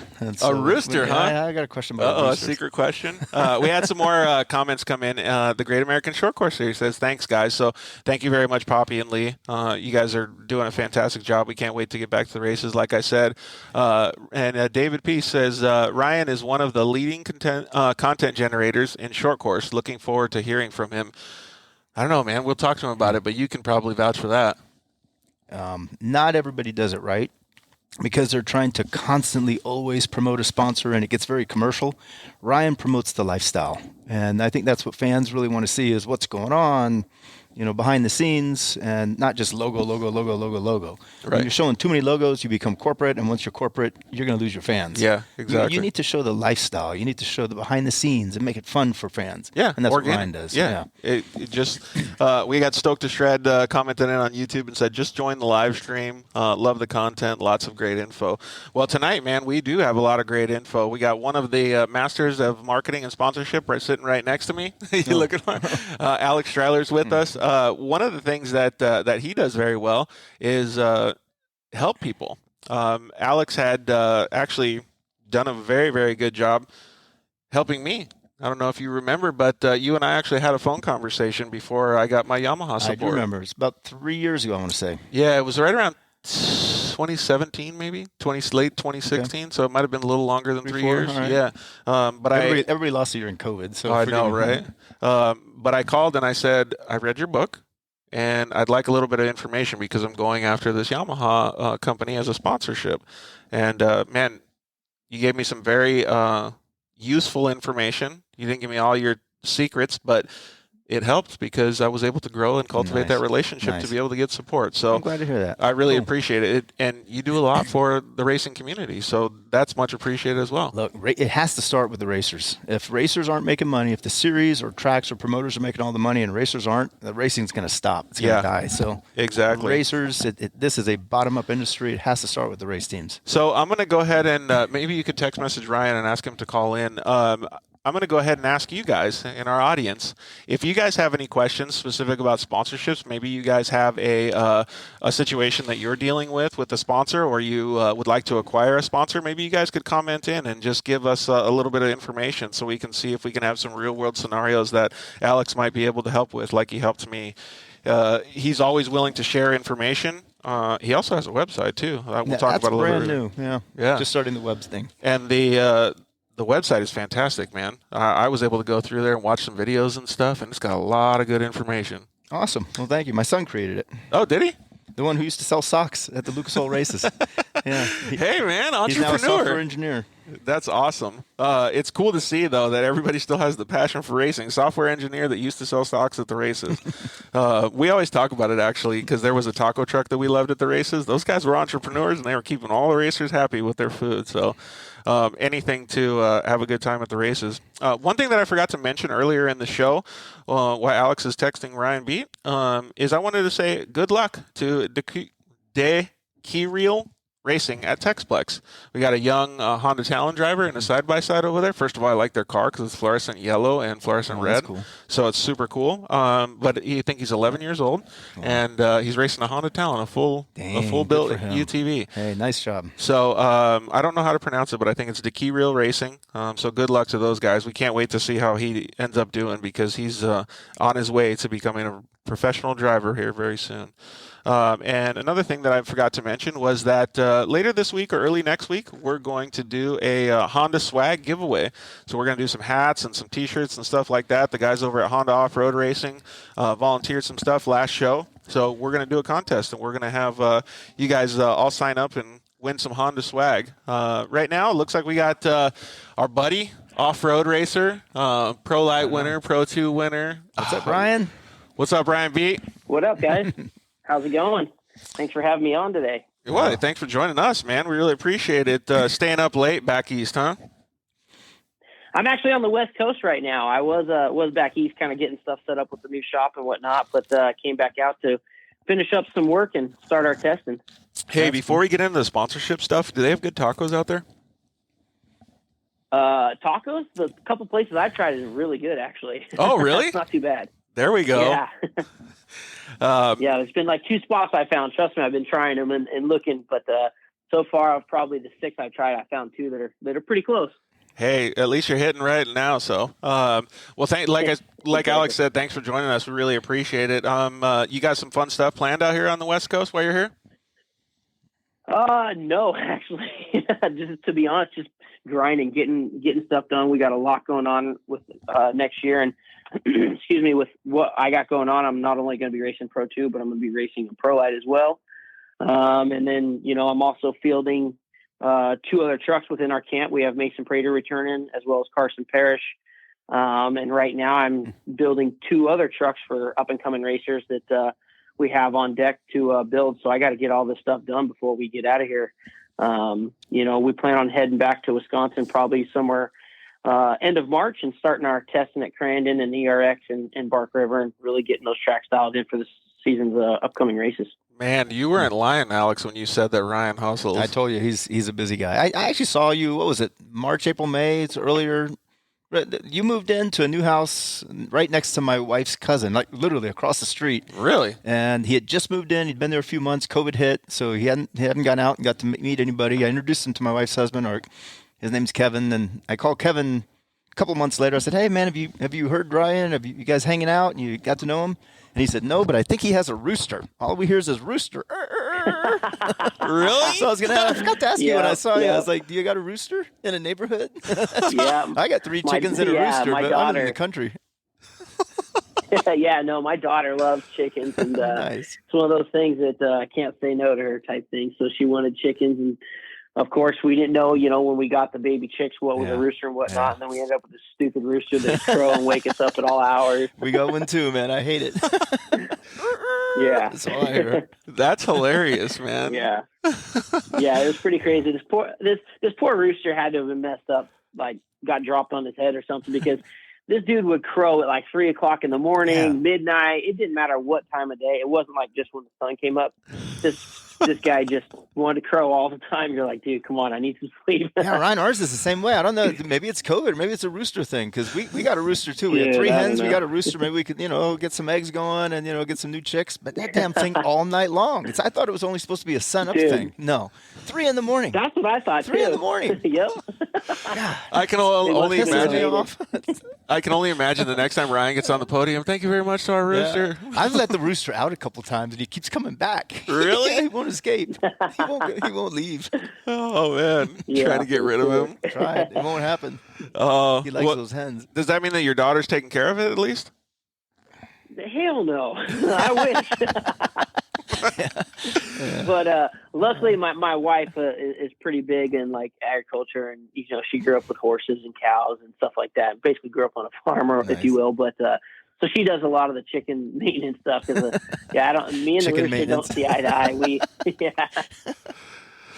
Oh, dude, that's hilarious. That's a funny story, man. Because it was a neighborhood, I don't know. Were you in the country in Poway when you were down there? But you're definitely in a neighborhood when you moved up next to Kevin. Yeah, no. When we were in San Diego, we were in the country, and we had like 5 acres when we were down there. When we moved up there, my daughter was not letting us get rid of the chickens or any of the animals. So, Nice. they went with us. Nice. Dude, that's hilarious, man. Well, I don't know how to transition this conversation into sponsorship, so let's just dig right in. So, Ryan, you've been racing for a while. I knew you from racing dirt bikes. You're a fast dirt bike racer, and then like Alex and I just talked, you started racing some off-road stuff. You started doing some SR1 stuff, and then obviously you're doing the truck stuff now. What was the kind of gradual growth? Because you already started establishing some of these relationships with potential partners in motocross, but off-road is a totally different beast. Yeah, it was off-road is so different than moto that it was really kind of a quick learning curve for me, and something that I had to really kind of figure out. Obviously I had some connections and had some, I don't want to say hookups, but had some relationships that through moto that, where people in moto knew people in off-road and could kind of introduce me and whatnot. But all my motocross stuff, which I thought, coming from moto, I'm like, oh yeah, I'll be able to carry Oakley, I'll be able to carry OGO, and a bunch of my sponsors that were really good to me, Bell helmets, which they were really good to me for a long time. I figured they'd all, cross over to off-road with me, and none of them did but Bell. Yeah. To be honest with you, everybody was like, yo, this sport's way too different. And, whatever, it was lame or whatever their feeling or thought was, it was way different. So it was really challenging as I got into truck racing the first couple of years of trying to figure out the sponsorship game and how to correctly market myself to the off-road demographics and the sponsors and partners that are involved in off-road racing. It's such a unique beast that you have to really focus and figure out how to make yourself a value within this sport. Like I said, moto is so different. Moto is just a lot different, how they do things over there. I mean, one of the biggest examples, I'm sure you can back me up on this, that I trip out on is, moto, they give away tear-offs like it's going out of style, like they're candy. Right. And here nobody gets free tear-offs. Yep. So it's just, it's such a difference. You can get tires, but not tear-offs. It's funny because I thought I thought the exact same thing as Ryan. And so I go into like my local shop, it's called UPR Racing, and I'm like, okay, I'm gonna get a helmet, and I can guarantee these guys are just gonna give me tear-offs like coming from moto. And they're like, yeah, it's $40. Yeah. I'm like, what? I'm like, $40, and he's serious about it. He's like, you're gonna need like 3 or 4 of these for like a weekend, and I'm like, shit, man. Wow. Yeah, so you kind of know where I'm coming from on this, but it was it was totally different. So I really had to buckle down and start figuring out, I try to use examples of guys that were top in the sport and what they were doing, and learn, how they were marketing themselves and how they were presenting themselves. And I looked at Brian Deegan, and he was outspoken and kind of the bad boy. And he was getting sponsorship, and he was, bringing light to himself. And he was not only doing that, but he was backing it up with race wins. And I think in the sport of off-road, you can't discredit winning. You have to win, and you have to do good, and you have to have results. But that's just part of it. I would say that's probably 75% of it. But the other, 25% of it is, being marketable and being a professional, marketing yourself correctly to the right brands and to the right companies. That's what a lot of it is. You got to be able to relate to that brand and really become of value to that brand, because if you're not, they have no reason to give you money. One of the biggest things I hear people doing is, they're in their pitch, or, what they're explaining to do is the fact that, hey, if I get this money, or if you sponsor me, I'm going to do this. And from what I've learned, sponsors don't want to give you money to do something. They want to give you the money to do something that you're already doing. Exactly. I hear this saying, well, if I get sponsorship dollars, I'm going to go buy a semi. Well, they don't want to know that they don't want to know that you're using their money to acquire assets, right? They don't want to, okay, you bought a semi because, we gave you a bunch of money. No, you need to go, it's about creating value for them, not value for you. Yeah. Right. Exactly. So, for me, it was never about, hey, how can I build something, off your dollar? It was, I had to go build it for myself, and the people will come type thing. And that's what I've tried to do my whole career is I'm going to build something, and with or without the sponsors, I'm going to find a way to make it work. If I got to go mow yards to find an extra $100 a week to go race on, that's what I was going to do. And that's what I did when I first started racing SR1s. I mean, I was detailing cars. I was training kids on dirt bikes. I was doing everything I could to go race on the weekends, and racing my SR1 to the point of I finally got picked up by the Hart Huntington team, or finally got picked up and got some sponsorship. But I've tried to base my whole career off that is, I'm going to build it and they'll come. I'm not going to try to build something off someone else. I'm going to build it myself. And if you want to be involved, great. If you don't, I'll find someone else who does, I'm going to do this with or without you. So do you want to be involved? It's going to be a great opportunity. Here's what it is, Yep. And it seemed to work out pretty good for me. I've tried to be a good brand ambassador to many of my partners, and really try to create value for them. And not only just creating value, but creating that B2B relationship where people can create business out of it. I mean, let's be honest, they don't want to give me money to go racing unless I'm selling their shocks. So how do I go and create B2B business amongst not only other businesses and other partners, but to collaborate and work with Bill Stein to sell more shocks, or to sell more tires or wheels, or whatever the product may be that you're being sponsored by, is really trying to create more sales for them. At the end of the day, they want to make money, and you are just a marketing asset or tool to that business or brand. Whatever you're doing, it's working out, because Steven said that they have a back order on shocks right now. They're all sold out. That's awesome. Well, that goes back to one thing that actually I learned from looking at your website, alexstriler.com. Shameless plug right there. But I went on there last week, and what Ryan's talking about is business to business and growing the business, right? And Ken Block, actually, when I was listening to one of the conversations that you had with him, said if you don't know anything about business, it's fine, but you should, because it'll help you immensely. And Ryan's talking about direct relation to that. Same thing. Yeah, it is all about business, because the sponsors, a sponsor is a division of a company's marketing department, and a marketing department is there to generate sales. So, you have salesmen that are giving the product to the end user somehow through distribution or direct, but then you have the marketing department that's creating the demand, and sponsorship is part of that. So it's part of a business. 100%. A lot of people think sponsorship is just free money, throw money out there, oh, let's go racing. Ryan knows that's not what it's about. Let's put a sticker on a truck. It's about becoming an extension of a company's marketing arm in areas where they don't reach, either geographically or demographically, because you are there, like Ryan just said, a brand ambassador to a company in a market that they don't have marketing directors that are going to events. Yep. If a company had 10 marketing directors that went to Lake Elsinore or Crandon, They don't need you, they wouldn't need drivers. They don't need Ryan B. Yeah, Right. exactly. They wouldn't need it. So you are their marketing extension while you go to the races, and that's what drivers have to remember. So I have actually a real world scenario about that, and I hope Ryan can give us one that's better than mine. But so I wanted to have a relationship with Yamaha. So in 2016, I asked them, how can I help you? And I started, talking with some people in the recreational vehicle department. So is the Rhinos not the motorcycles? I remember this. It was the YXZ. Okay, yeah. I remember. And I already had a couple sponsors that were helping pay for the racing and getting me to the races and stuff. So I was doing okay, but I really wanted to go to the next level, right, and start getting help from Yamaha. And so I asked them, I said, what can I do? And they said, well, you know what, George? Lucky we actually have one of our factory drivers is not going to be able to make it to a trade show. Would you like to go to the trade There show you and go. That's bring it. your race There it car? is. And I said, sign me up, like whatever I can do. And at that first trade show, I brought my crew chief and my mechanic, and I just said, hey, let's treat this like the races. Let's talk with everybody like we're just having hospitality.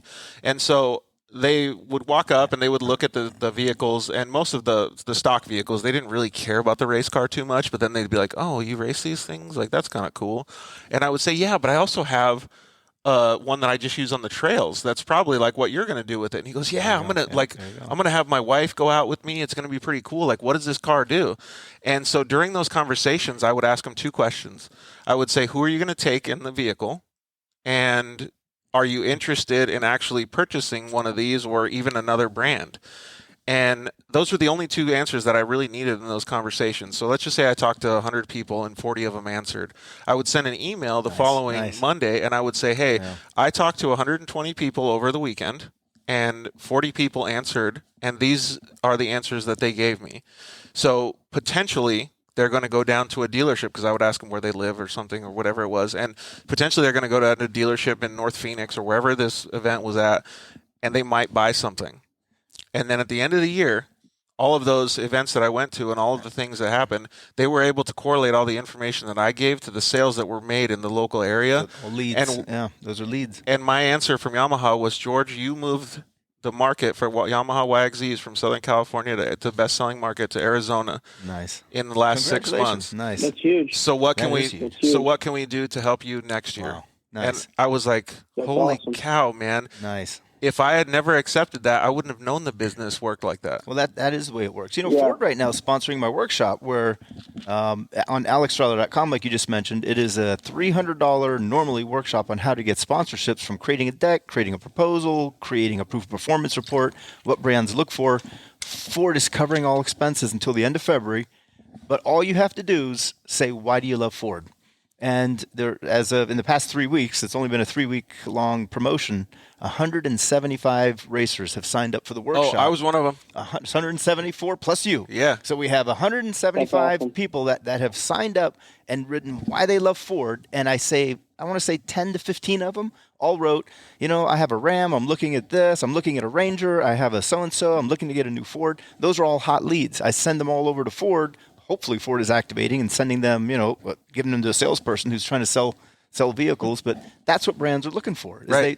If you can't, Absolutely. if you can't help them sell product, give them leads. Yeah. And then let the salesman try to sell product. Or at least So, some sort of valuable information. Give them right? value. Just exactly what you're doing with Yamaha. It's perfect. Yeah, so then I did completely shitty racing the next year, and then they brought in Brock Hager and clipped me. So that was totally my bad. But now you're online digital, so Yeah, in a digital economy, you got to sell digital goods. And that's what you're doing. And So I'm completely fine with Brock taking the reins of the Yamaha stuff, and I don't have any ill will or bad feelings to any of those guys. But it was a really, really good learning experience, because if I'd never known that, I would have done it wrong the whole time. John Force tells a story about that in my book too, and I can't repeat the story because I don't remember it, but he would go to car dealerships and like dress up in whatever the little outfit is that you have to drive people into the dealers, and that's how he got his start. That's how he got his Really? first sponsors. Yeah, No way. I actually have to go back and read that passage because I wrote it about 10 years ago. But yeah, even John Force, NHRA, he started out just dressing up as the clown, he says, getting people to go to dealers. How about you, Ryan? And Do now you have look at any him. direct stories like similar to the one that I explained? I don't even know if I should be telling this story yet. That means you Okay, should. so I was at a race last year, I was at a race last year, and many of you know that I had the first 2020 Chevrolet body built for the Pro 2, right? Yep. With Fiveworks. I teamed up with Fiveworks, and we built the first Chevrolet Pro 2 body. Looked killer, by the I've way. been a Chevy guy. Thank you. Yeah, I've been a Chevy guy for as long as I've been able to race pro life. I put Chevy bodies on it and try to be the Chevy guy, right? And really be a brand ambassador for Chevrolet, even though I had no affiliation with them. Just thought Chevy's a badass brand. It's I grew up as a kid, Chevy like a rock. The whole brand, identity that Chevy created in the 80s and 90s with Chevy Thunder, and just the whole movement that they've had, ever since. I've always been a Chevy guy and really enjoyed Chevrolets. I wanted my Pro 2 to be a Chevy. I saw Jimmy Johnson, Rick Johnson as a kid. I was a motocross guy, so I was instantly a fan of Ricky Johnson. He had a Chevy Thunder truck, and it was just so badass to me. So ever since I started racing off-road and kind of gotten into the trucks, I've went the Chevy brand. I've went the Chevy bodies and whatnot. So I built a brand new body going into 2020 with Fiveworks, doing the Chevy Silverado front end and full body mold, to replicate, production truck. So I'm at a race, and we had a pretty good weekend going. And a gentleman walked up to me, just normal looking guy, walks up Normal to me looking. and man, normal looking dude, just not a fan, not just extra, fully regular. He wasn't from California, I guess. just wasn't from California. There's a normal fan walks up to me and says, "Hey man, it's a great looking body." And I said, "Thanks, man. Wanted to do something different. Everybody runs Fords and Toyotas, and you see some of that, but nobody runs a Chevy." He's like, "Oh, really?"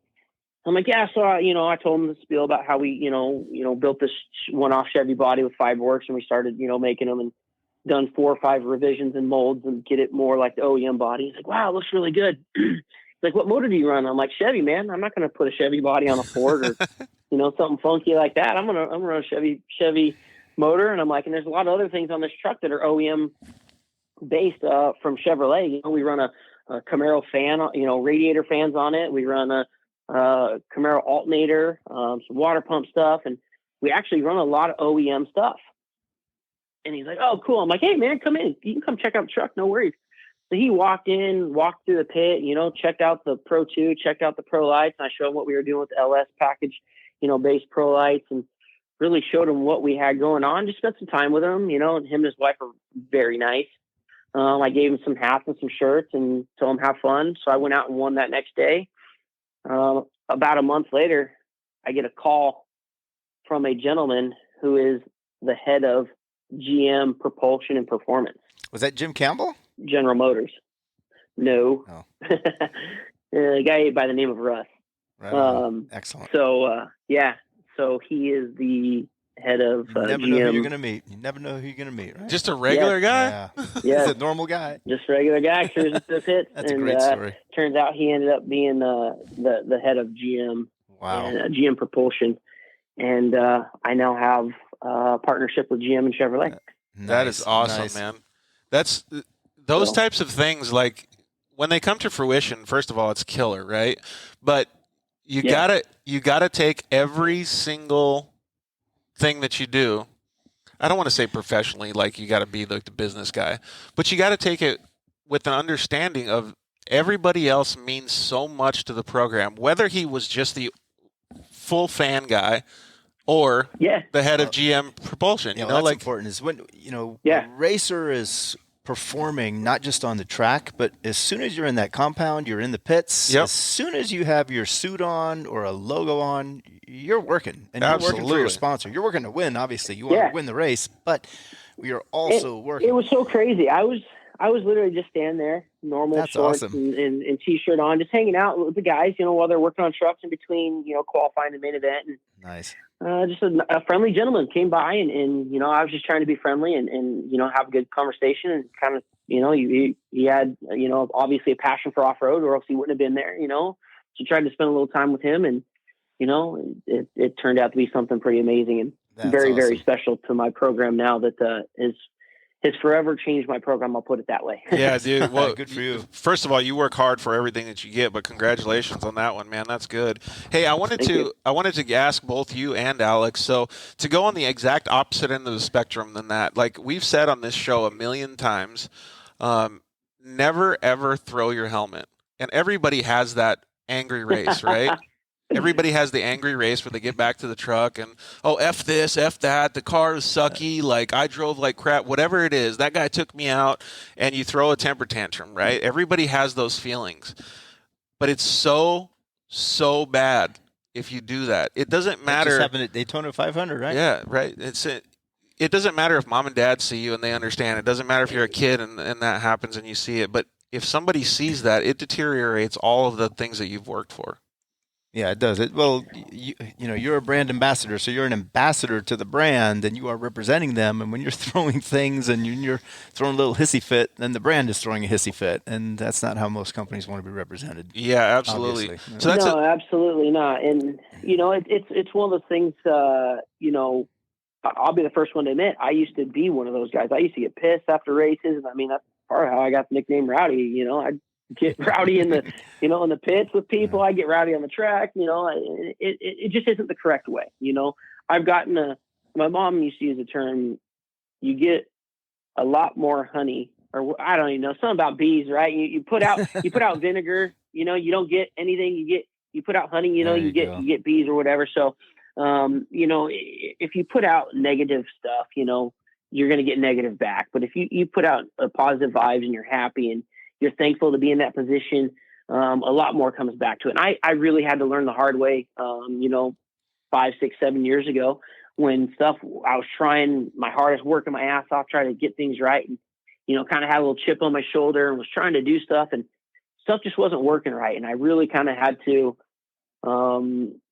just kind of coming to God, if you will, like, dude, what am I doing wrong? Like I got to change my program up. And when I changed my mindset and changed things up and really started focusing and doing things right and just being a good person, being a good person on and off the track is when stuff really started clicking for me and, started winning and championships and stuff like that. And, being a professional on and off the track and representing your sponsors. And last thing you want to be is that guy that, if little kids are looking up to you, throwing your helmet or acting a fool, you don't want to be that guy. We all get mad, there's a time and place, I go into my trailer at times and scream and yell at guys or, I go in my trailer and yell, but I try to keep all that stuff as far away from the public eye, as far as from fans. You don't want a little kid or a little girl to come up and be just excited to see you and you be screaming and yelling and cussing. It ain't the right way to represent brands. So a lot of companies will perceive you. Well, a lot of companies and racers, a lot of racers don't realize this, but many brand managers and sponsorship directors perceive their athletes that they sponsor as employees during the duration of the sponsorship. Yeah. They technically view you as working for them when you're on the clock. Racers don't view it that way. They just think, I got sponsored. Cool. I'm getting, I got a brand support. But the guy in the corporate office who's reporting to the CFO, they technically view you as a temporary employee. Absolutely. And how you act represents the company. And a lot of racers, I think, especially young amateurs, they don't realize that.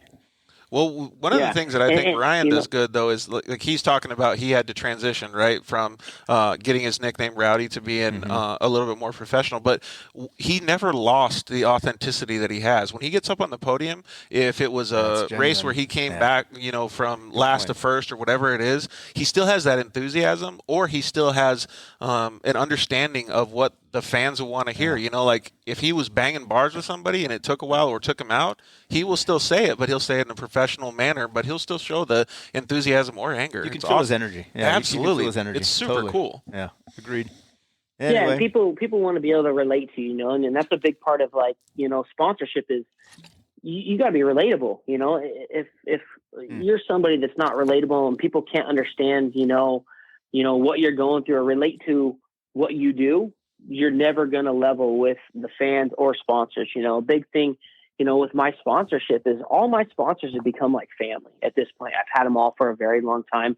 We all work very well together. And it's one of those deals that you don't get to that point without relating to not only the brand, but the employees there. I mean, one of the big things I like to do is I go to all my sponsors at least once a year and I drop off a bag of goodies, shirts, hats, spend the time, hanging out with a lot of the employees, signing autographs, whatever, Yeah, I may not think I'm that big of a deal, but to a lot of these people that work, I have people from Competitive Metals that message me that they're so proud and they're pumped to work at Competitive Metals because I represent their brand, Yep. Bill Stein, same thing, So a lot of these sponsors take that into effect and take that into consideration when they're doing deals that, how relatable and, are you just somebody that's so unachievable and untouchable that their employees can't relate? No, these employees get excited when you come in to see them or you come in to buy products or whatever. Their employees get excited to see you. That goes a long way, Dude, So I think that's a big thing a lot of people overlook is just being relatable. And it doesn't matter what they give you to do that. I have another example is we got a very limited budget. It was basically a lunch money budget, $500 from O'Reilly Auto Parts. And they said, we want you to just come to all the local Southern Arizona O'Reilly Auto Parts, put the UTVs out front, hang out for the day, cook hamburgers, and then say hi to all the people that come up. And nobody knew who the heck I was. I was just a dumb UTV racer, right, in Southern Arizona. But the smile on their faces when they got to see those things was insanely cool. And they, especially if they promoted that you were going to be there, that's even better. We did a step further. We did local radio and all that stuff. Like, it was cool. And so we drove a little bit of foot traffic, but it didn't matter what they were paying me, and it didn't matter. Like, when I left for the day, I had a smile on my face. It helps you build fans. Dude, 100%. It's a two-way street. Yeah. I remember this little girl that she goes, I'm scared to talk with all these people because they're like intimidating to me, like my teacher and all these other people. And I go, this is a perfect opportunity to change somebody's life. Go, you want to sit in the race car? Yeah. She sat in the race car and she got to turn the steering wheel and stuff. And then her mom goes, you could do that one day if you really wanted to. I don't know if she is gonna, but and that's Haley Deegan. Who knows? It could be, right? But the fact that she probably went to school on Monday and told all her friends that and had the confidence to speak up about it was all I needed to make it a success. Nowadays, not only are they going to school, they're sharing it with Snapchat and showing Who knows, their friends on the spot. I think she was 8, so maybe not Snapchat, but yeah. TikTok. She's doing TikTok. When a lot of people don't know this, but when I first got started in off-road, I did every car show from here to San Francisco that I could get my hands on, every LS Fest that came nearby, any type of show where I could go put my off-road truck on display.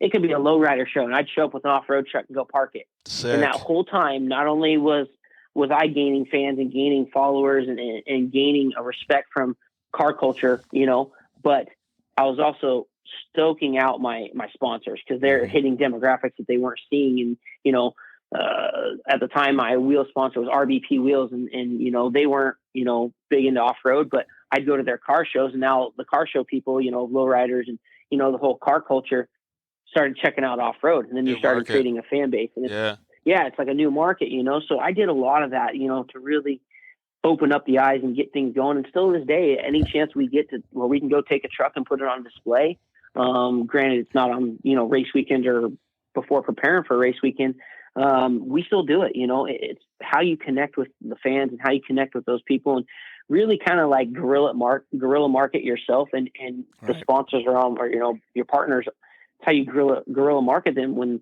you show up to a car event and all of a sudden you got a Bill Stein off-road truck there. Guess what? Those people now got Bill Stein in the brain. Like, oh dude, I met that dude. That dude's cool. He races off-road, I need shocks for my truck next week. And they go and buy Bill Stein. They just hung out with the driver of the Bill Stein truck, Dude, that's really what it's about. If it's good enough for a champion, it's good enough for a consumer. Hey, Ryan, Ken Johnson commented in and said, Ryan, love to see the growth, like what you're talking about. You're a championship on and off the track, so way to put in the work. So we all know Ken, so thanks, Ken, for commenting in. Yeah, thanks, man. Hey, we had just but for sure. No, it doesn't happen overnight. One of our listeners commented in and said, why the move to the East Coast? To be honest, obviously as my business keeps growing and expanding, there's a need for help for workers, and people and employees and that type of thing. And I've really struggled to find good help here in California, in Southern California. It's almost, I get bummed at times because I almost feel like racing isn't cool anymore on the West Coast. Like if you're a millionaire and sitting on a yacht, then you're cool. But I've struggled to find help, and you can only keep building a business you can't do everything yourself, and you have to have people you can trust and have workers. So we've really struggled to get people to come work, and I want to keep expanding our business and growing. And, I thought, what better place than to go to NASCAR country? There's more technology and motorsports there than anywhere else in the world. They got an abundance of fabricators and crew guys. And then, people that love racing, people that enjoy to go to the races, that aren't just doing this for a passing of the time. This is what they do, and that's what they love. And that's, to be successful in racing, you really have to have those type of people involved, not only from sponsorship side, but the guys working on your race cars. So for me to keep growing my business and expanding in the direction that I want to go, it really made the most sense of not only technology wise but getting enough crew help. I don't see my program as stopping anytime soon. I look at this and really have a goal of being a Rick Hendrick or a Joe Gibbs, where you have multiple teams running out of one shop and multiple programs of building and expanding. I don't want to just be a champion. I want to be an empire. And, that's really what my goal is set at. I want to be an empire. That's awesome. Oh, I like that. Yeah. Nice. Dude. So, really focus on that and obviously just a better situation of living, for my daughters. I have 2 little girls now and a family, and, want them to grow up and be able to go ride quads in the country and go shoot guns and just grow up the way I did, with a or rooster. California was maybe 22. Have a rooster, yeah, right? with a rooster. Mike Garcia chimed in and said, "Amen, Ryan." Yeah, hey, we got to let you go because we have Matt Martelli calling in, but we really appreciate it, dude. And Who's that? we really wish you the best of luck, man. I think that the statement that you just said is he's paving a new way. He's on the forefront of what off-road can actually be, right? So he's really starting to grow the sport and create his empire. I think he's doing a fantastic job.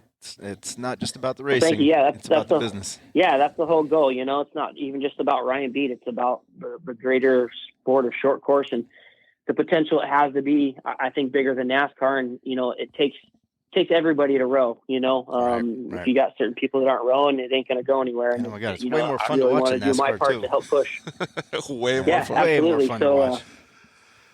Thanks for having me on, and I look forward to working with you guys any way we can. Yeah, Ryan, thanks for calling in, bud. Hey, keep kicking ass this season, man. We're going to be your number 1 fans.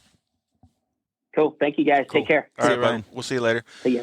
Man, thanks to Ryan Beat for doing that. We missed Matt by a couple of minutes. I don't know if we need to let him know that he can call in now. Okay. But it's so cool to see when you have I don't want to say it's a fresh perspective. It's because it's not like marketing in motorsports has just started happening. But it's really, really neat to see the way that he operates because he really is next level, in my opinion. He started with motocross, so he understands entertainment. And it's, entertaining fans, and he understands the endurance aspect and bringing in sponsors that are relevant. And he tried to cross them over. I called it Moto Crossover in my first book, where motocross racers crossed over into four-wheel racing and brought their sponsors with them. And Ryan tried. It didn't quite work out, he said, except with one. Would have been great had Oakley and the others followed him back in the day, as they have some others now. But we see the energy drinks coming in. We see the action sports brands coming in. And I think Brian was one of the very first to do that. To start with that sort of personality of coolness, if that makes sense. He did a really good job, and he still does a good job to this day. I'd still have a weird feeling about this rooster, though, right? Just when our cousin Kevin's like, yeah, it's a rooster. I get just rooster all day long. So was he mad about it? He wasn't happy. This rooster's keeping me up. That's hilarious, man. That's a good story, though. And how funny is that the story was related to you, too, because it was him. Oh, man. I got the same issue with our rooster. He is doing a fantastic job. It looks like we got Matt Martelli on the line. What's up, Matt? How are you, bud? What's up, brother? How you doing? Hey, Matt, how are you? We're doing good. Alex and I just got done talking with Ryan Beat about some of the stuff that he's working on, man. So we're excited to talk with you about, you want to talk about the Mint 400 a little bit, but maybe some marketing stuff, too.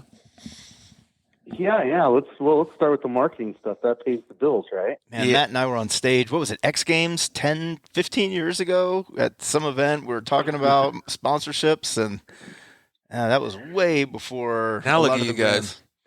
Yeah. Say again. Now look at you guys. Now look at Matt. Matt's he's the man. Dude, it is pretty cool that he's Oh, operating good. these races. Last time I saw Matt was actually at the UTV World Championship, another race that he right runs. on. Yeah. So it was pretty cool that he was able to Yep, get that yep, race coming back in 2020 when everything was shut down. Yeah, I got to give that one to Lake Havasu. They were great to work with. So, it's all about where you're having your events and the city and the state and down to the local. So we're stoked to pull that one off, and actually looking forward to another one this October, which will be a little bit longer. It'll be the long course 60-mile loop, so people will be able to stretch their legs a little bit. Hey, am I supposed to be the total racer guy and chime in here and be like, dude, I already got 2 flats. You're going to make it longer, so I'm going to get more flats? Well, I'm sure you can attest to being as a racer. You don't want to race the same stuff over and over again. Dude, honestly, I came off the track and I was like, dude, it was so much fun. I wish I had 3 more laps. Sponsors want new locations too, so you're doing great. Yeah.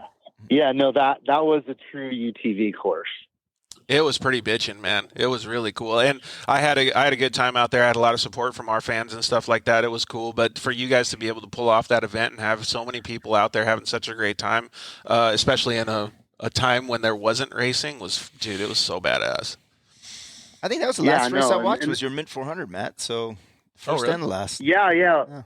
Yep, we think so. squeezed underneath the wire before everything got shut down, and honestly, that's why we chose to move it. Was we've been watching all the restrictions and talking to the state and talking to the federal government, and they really couldn't tell us for sure. Like even right now, the city of Las Vegas is still not issuing permits for live events. So, some of these other smaller events that are in smaller cities are getting away with it because they're low profile, right? And nobody really sees them. Fortunately or unfortunately, the Mint isn't that. So we make a big splash in Las Vegas and a big splash in the world, and it just wasn't feasible to pull the event off in March and do it in the way that we always do it. And that was the other part, is we wanted to be full open. We didn't want to have any restrictions and have to tell everybody that they can't talk to each other. They all the BS, right? So we pushed it to December, and we think that that's going to actually make the event bigger. I think we're going to have more entries. We're going to have more spectating, definitely more sponsors, because, now the sponsors are starting to get comfortable again with spending their money on events. And, just move life forward again, the racing life forward again.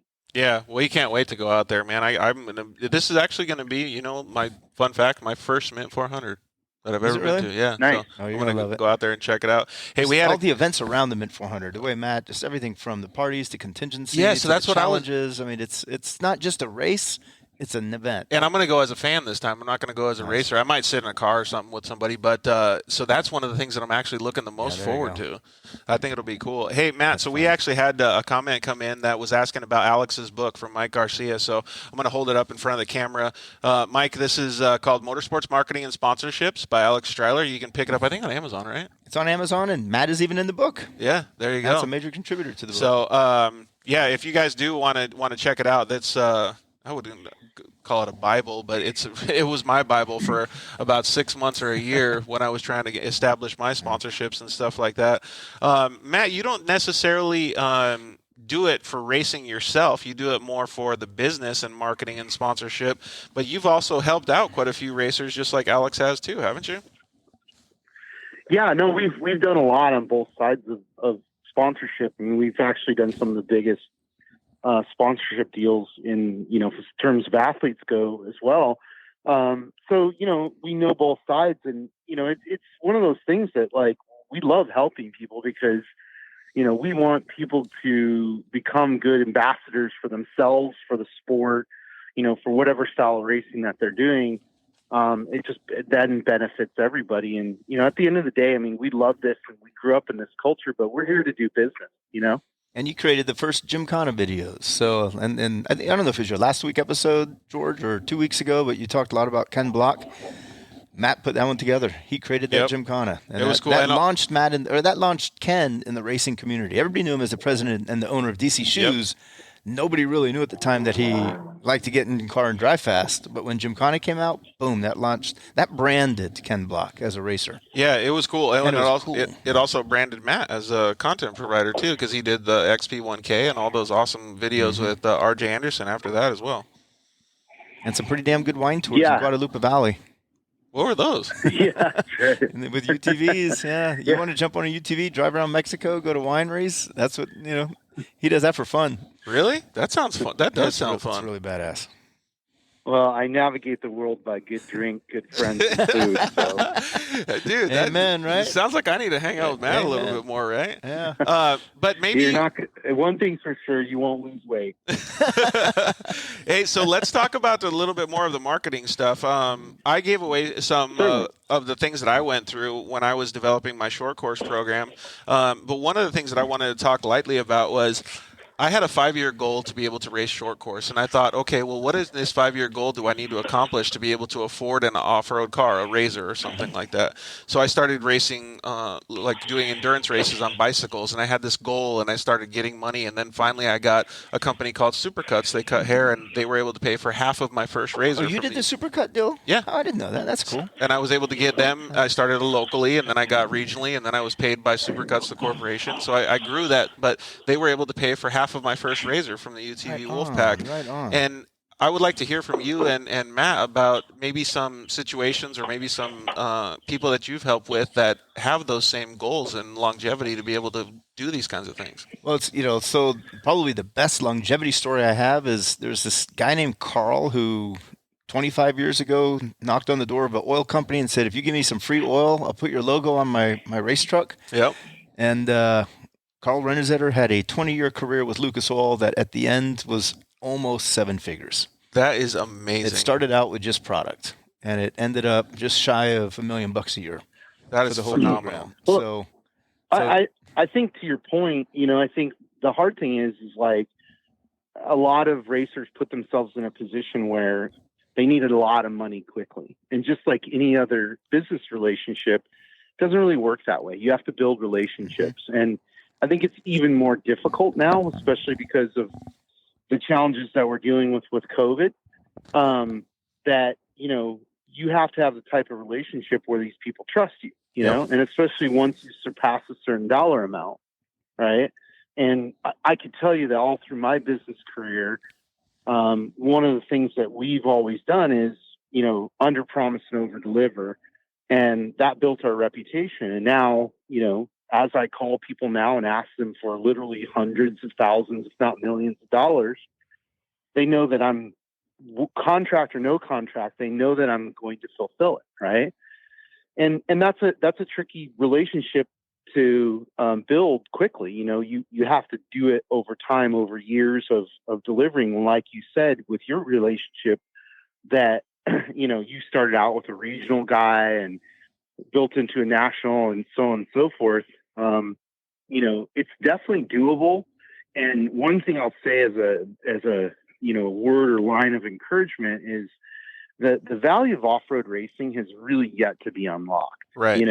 Like people really don't understand it. And it's a little bit tough because it's not as cookie cutter as NASCAR, and it's not as easy to unlock that value. But if you put the work in, and you set yourself up for realistic expectations, you can build sponsorship in off-road that not only will cover your costs, but allow you to make a living doing it. Now, so humorous for 1 second. How many sponsors does Mint 400 have? You're going to love this.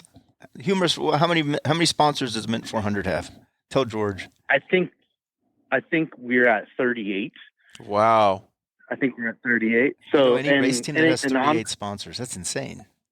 Yeah, after we started getting, people asking to sponsor the little UTV that we raced, and after 10, I had to quit because it was too much. Right. God, that's nice, right? Well, that's nice, but does Matt ever sleep? No. In fact, he does never not work. I've never known Matt to ever do anything other than. Oh, hey, nice shirt, by the way. Oh yeah, I got a Dirt Co shirt on, Matt. Nice. Thanks for the plug.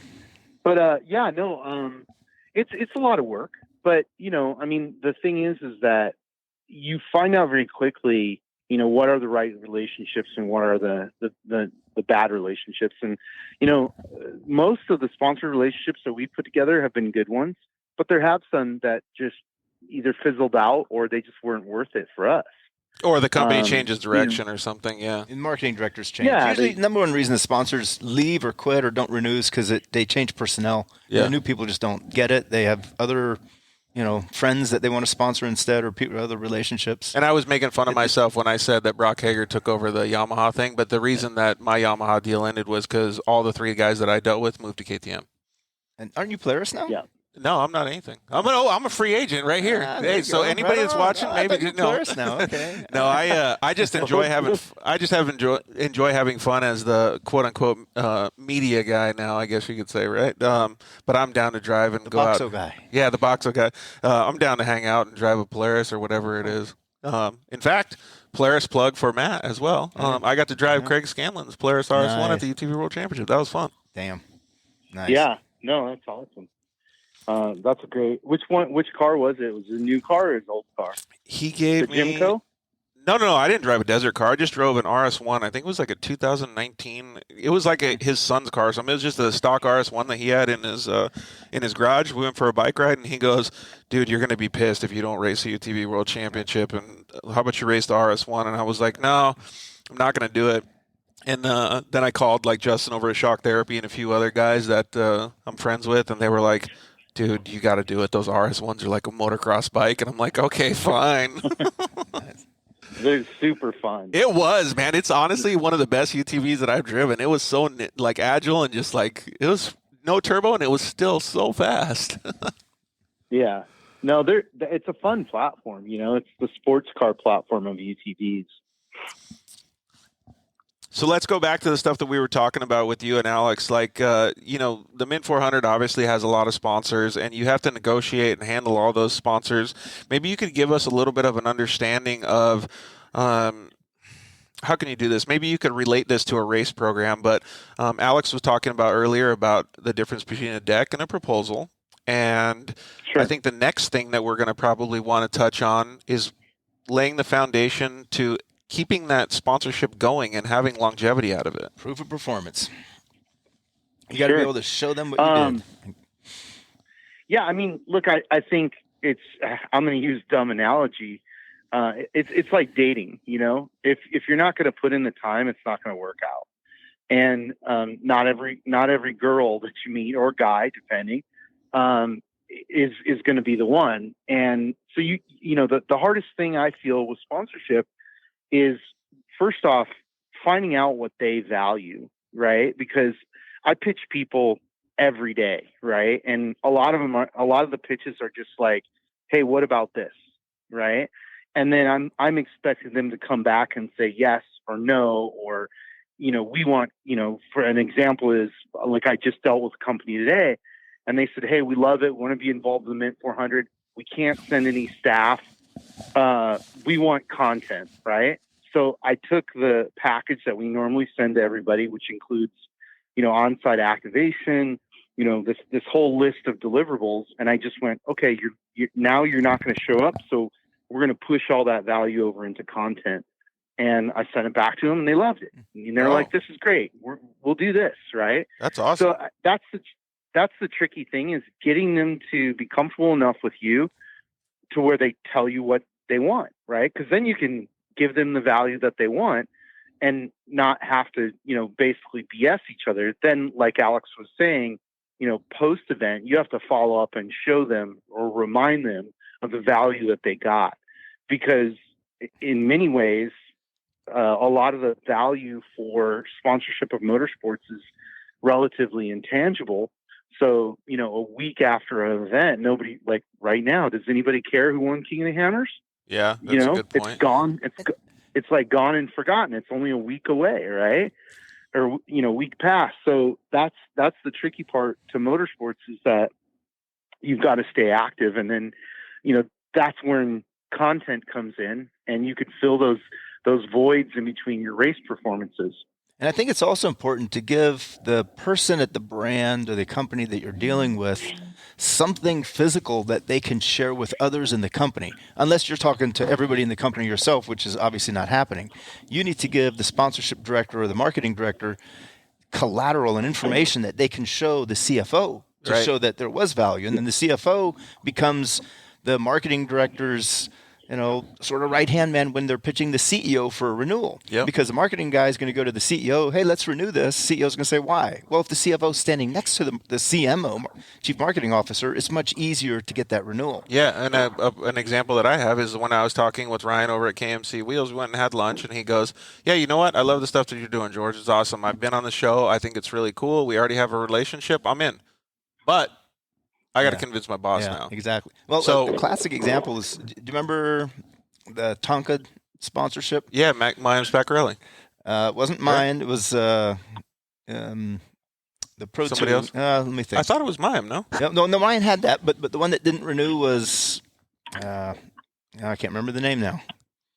Anyway, he couldn't show the sponsorship to the new owners because a guy named Arnie Rubin owned the Tonka franchise, I'll call it, and he sold it to some Chinese company, and Mr. King was the one who owned it. And when Mr. King bought the Tonka franchise, there was nothing that he had from the racers to show that they had added value, and they literally lost the sponsorship. Wow. And it was a $100,000 sponsorship.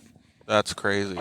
Yeah, so there wasn't anything deliverable. I actually don't want to say the name as well. Yeah, I'm stalling, so I don't want to say the name. I realize I probably shouldn't have said that. It's inconsequential because the deliverables weren't there anymore. Right. So it was like a ghost was just no way to show that there was and it was enormous, massive value. How do you deal with that, Matt? So what do you do for your, like Alex said, proof of performance?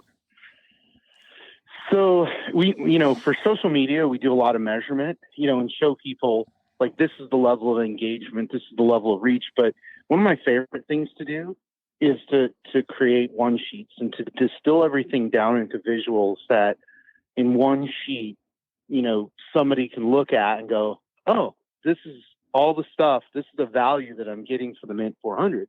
Okay, we're in, right? Because, and Alex can attest this, you can probably attest this.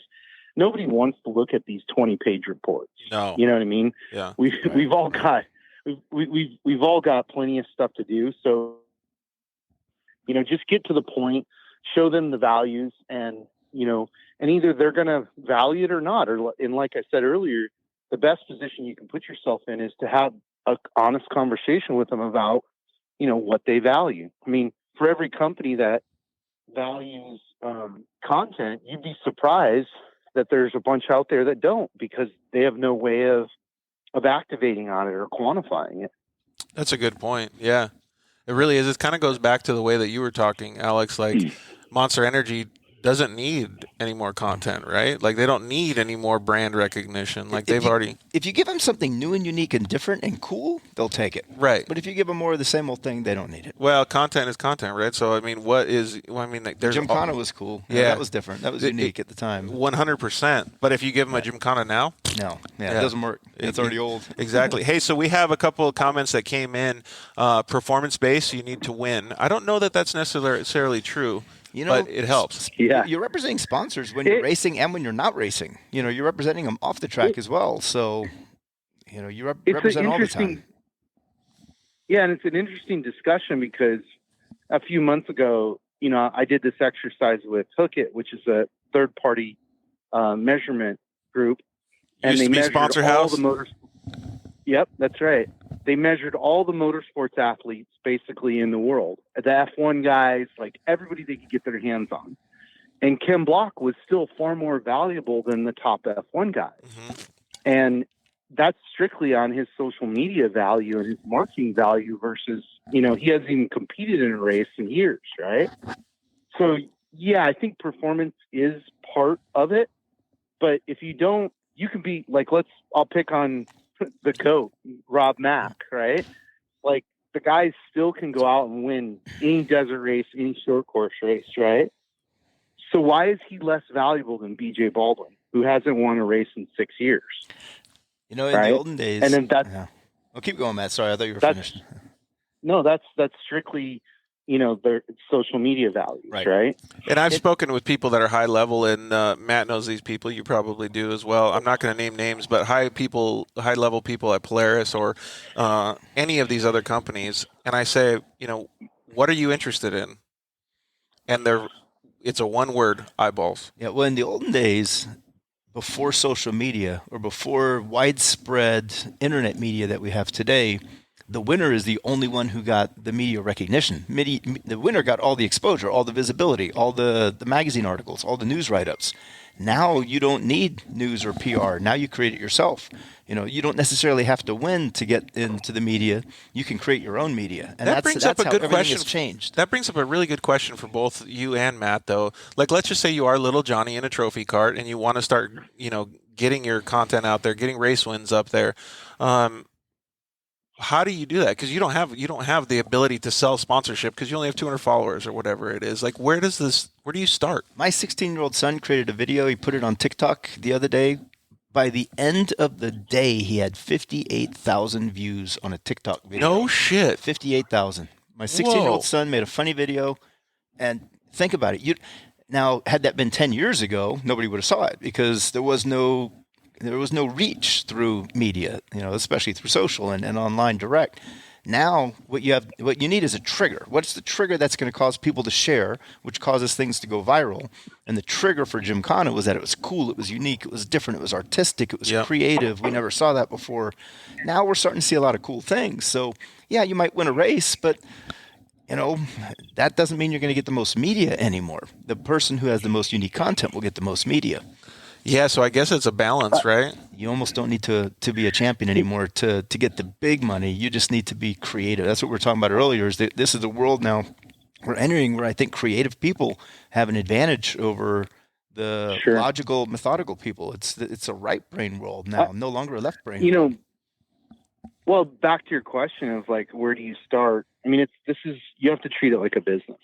And you always use this analogy of stacking bricks, right? Like if you're, going to invest in your brand, then you need to go, okay, here are the things I'm going to do. I'm going to pay for video content. I'm going to pay for photo content. And if you can't afford to pay for it, you do it yourself, right? And there's plenty of people out there that are self-producing that, are producing amazing content that gets a lot of engagement. Yeah, and it doesn't have to be a masterpiece, right? It just has to be something that people want to see. No, not at all. In fact, like I was at a summit, I think it was 2 years ago, and the head of Nike was there, and he was sharing, some of their social media victories. And one of them, their best social media victories for that year was a female skateboarder named Letitia Buffoni, who just made a post about, her putting on high heels for the first time because she's never worn them, but she'd rather be, in her Nikes, right? And that, because it was authentic and it spoke to young women and it spoke to young men, it went crazy. And so that was their most valuable post of the year, not their soccer players, not their basketball players, a girl that frankly they weren't even very much paying attention to. So, I think that there's plenty of space, to do new things and to be creative, and just, you have to build your brand. If that's what you want to pursue, then you have to build your brand and you've got to work at it. And, I hate to say this because it's shooting me in the foot as a content producer, but it also has to be authentic. It can't be, from a third party. You have to have your own voice, and people need to know that it's you, like at least a chunk of that content. Because if it's not authentic, people aren't going to. They know, all the cheese ball, like drinking the energy drink 3 times in a week post, like, you know what I mean? Come on, that's not real. That's not.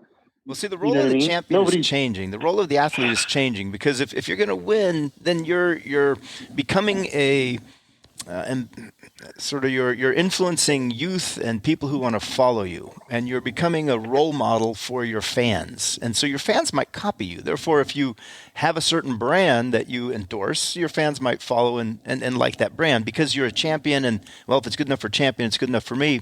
But you don't have to be a champion to endorse a brand anymore. Yeah. That's a good point. And actually, you just have to be a media content creator. So one of our guys that just commented in, he said, David said, look at Danger Boy Deegan. So when I think of Danger Boy, first of all, I think of Brian because he's more of our age group. But the first thing that comes to mind for him in my head is when he did a backflip on a little bike.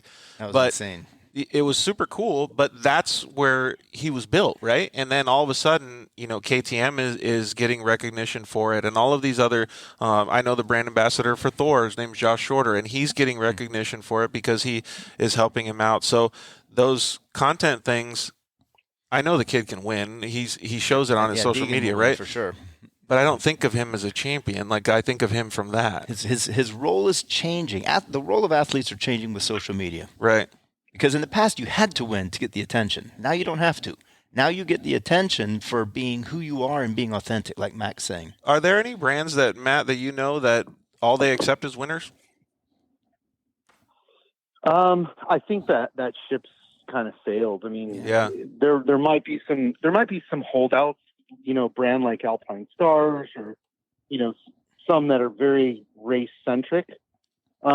But very few. I think now people are realizing, and again, I'll give Ken Block a lot of credit for this, is that, the point of Gymkhana wasn't, anything other than to show people how awesome rally was, right?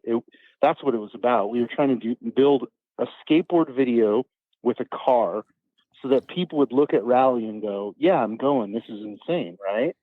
And the same way now that, everybody else is building content about racing and all these different things. So I think that, like Alex was saying, everything fundamentally has changed. But I also think that all these brands have realized, it's also a huge benefit to them because, if you look at the racing brands that have infiltrated pop culture now, it's like you see kids wearing Fox and, Alpine Stars and different brands that they've never gotten on a motocross bike. Yeah, ever. They just think it's cool. Good point. They just think it's cool because they saw some reference to it, right? Now you have, inner city black youth on motocross bikes. That never happened before. That's the internet that caused that, Dude, early 2000s, Toyota co-branded a truck with the actual Toyota factory paint job that had a Fox logo on the hood. Oh, I didn't know that. Right. Wow. Yeah. Yeah. The reason I know is because we bought an old beater work truck and I can't get the fucking Fox sticker off of it.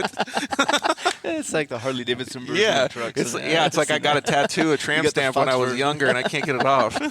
That's great. Oh, man. That's cool. What were you going to say, Matt? Oh, no, I was just saying that, that's the upside to it now is that all these brands that are involved now, like I'll use Monster Energy because, I was involved with them when it was concepted all the way to where they're at now. And, I believe that a huge part of their success was motorsports, and particularly off-road.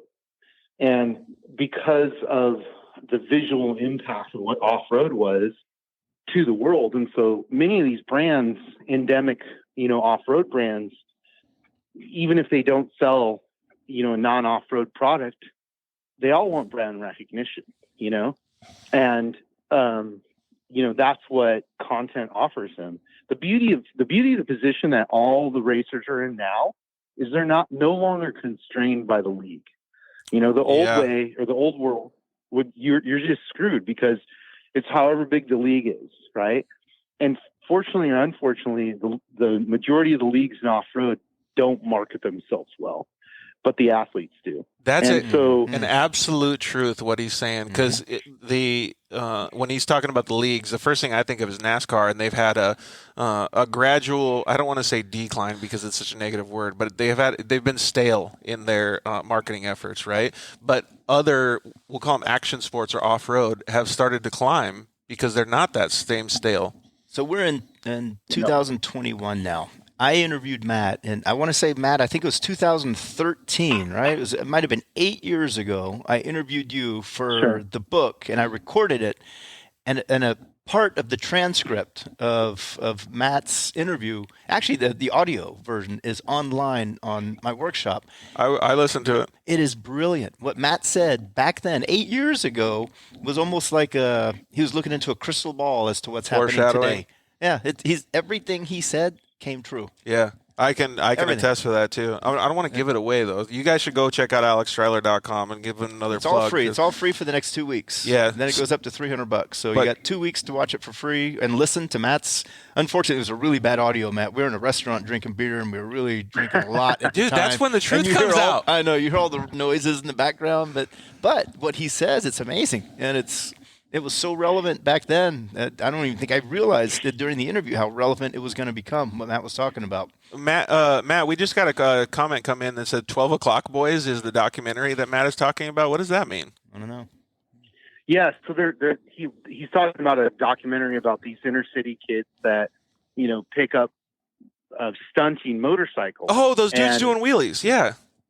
Yeah. And so that's one of those tipping points that I see that is wonderful, because it's like, okay, how does, a black kid in the inner city in New York end up becoming basically a freestyle motocross kid? I mean, he's just not doing all the jump stunts, but that's where that was influenced by, right? And that's all, social media and internet where those guys picked up on that stuff. That's right? Isn't that how Meek Mill actually built his rap career?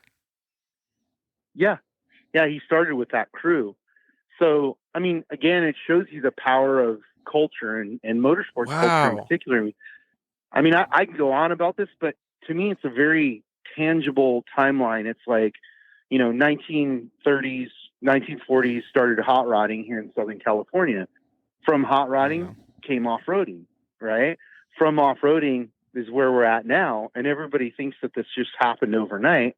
No, this has been happening, and Southern California has always been the nucleus setting trends. Again, the upside of having social media now is that you're not constrained by the magazine coverage or by the, how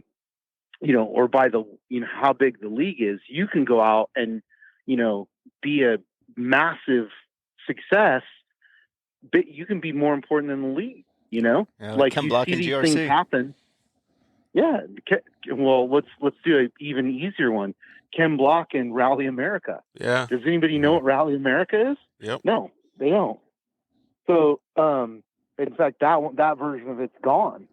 So, I think that's the thing, is that you go back to the humanity of it, and it's like, yeah, the cars are cool and, the vehicles and all that's bitching, but people relate to people. At the end of the day, people relate to Dale Earnhardt, not his car. His car was a vestige of him, but they relate to him. Mark Hall, when he was running Monster, actually it was Hanson's back that had the Monster energy drink, but he created Monster. He says to me once, kids don't want to be like Jeremy McGrath, or the Anaheim Stadium. They want to be like Jeremy McGrath. Right. And then I ended up changing it in my book to Mike Metzger, because we had another conversation about Metzger and it was more relevant. And I said, hey, can I change it to Metzger? And he said, sure. But he literally said, kids don't want to be like the Anaheim Stadium. They want to be like Jeremy McGrath. Yeah, 100%. That's why they sponsored Jeremy. Well, that's why I bleached my hair back in 90-something. Hey, so I want to go on a little bit of a sideways subject, because we're talking about how to go out and approach sponsors. But how do you get sponsors to approach you? Is it the same context? That's a good one. Yes. I mean, so I'm going to use Ken Block as an example, right? There was a point of, let's just call it momentum, right? where we had so much momentum from the Gymkhana films that I didn't have to pitch anybody anymore. People were just walking up and wondering how they could get involved, right? And so I think that that is it goes back to good brand building. It's like what I was talking about before. It's like, I've written a couple articles, a sequence of articles for Off-Road Racer, and you can go read them and they're all free, but it's like, spend your money on your logo, spend your money on how you look at the racetrack, spend your money on, a deck, spend your money on a website. You want to be Nike or Apple, you need to look like them, right? And just the same way you would spend your money on a transmission or the right set of tires, or all those things, you have to look at your racing as a business and go, well, nobody's going to come to you if you don't have a good sign up. Think of it like a basic store. It's like if you have all the bitchin' equipment on the inside of the store and there's no sign, you're not in business. I can agree with that 100%. Yeah, because we didn't have a semi-racing UTVs. We just had a little, Yamaha Easy Ups, and we had our little trailer and all that stuff. But what we did was we made sure that we had a grass little area for hospitality. In that hospitality area, we went out and bought 2 little, $50 Yamaha Wagsy remote controls so the kids could play and the parents could talk. And we had them sitting there. And then the most valuable piece that I invested in was thousands of hero cards, because every single one of those people that went in there just wanted, nobody gave a shit if I gave stickers or a business card or whatever. They wanted those posters. They wanted your signatures, what they wanted. And it goes back to exactly what you guys have been talking about for the last couple minutes here. That's crazy. Yeah. I mean, again, both Alex and I were fortunate in that we had a lot of experiences in action sports that then we applied to motorsports. And so growing up, trying to be a professional skateboarder and traveling and seeing all these things, come to life, it's pretty easy for us to apply them to motorsports, right? It's really the same thing, no matter what sport you're in. But, it's making sure that you're building a brand and, spending your money wisely and make sure that you look good. At the end of the day, that you can control that. You can somewhat control your performance, but like what we're talking about is you have to be a brand as well as be a successful racer. Matt had a great saying that I'm going to say for you because you haven't said it yet, but you are what they Google. Dude, you are what they Google. That is so crazy that you say that. And especially if you Google and you don't have anything. Then you better put something up. Yeah. Create something. Hire somebody like Matt to put something up for you. You got to put something up that's nice, You are what they Google. Well, even beyond me, there's tons of people out there that'll, write an article about you, give you some sort of love on a podcast, on a radio show. So, you got to do that work and hustle. I mean, a recent person that of top of mind, she's a good driver, but she's really worked her ass off to get the opportunities that she has, Sarah Price. So, she's always hustling, always trying to find an angle, always trying to, get a ride someplace or, somehow be in the media. And she's done a really good job of it. She's stolen a lot of thunder away from other athletes who have frankly had better performances than she did. Yeah, and everywhere I turned, I used to see her. You're right. Everywhere I turned, she was there. Yeah. And you know why? Because she's constantly talking about herself. She's pushing it. You can't, and I'll pick on my good friend, Phil Blurton. Like Phil, he goes and sets the world on fire. And then it's like, hey, was there a social media post about that?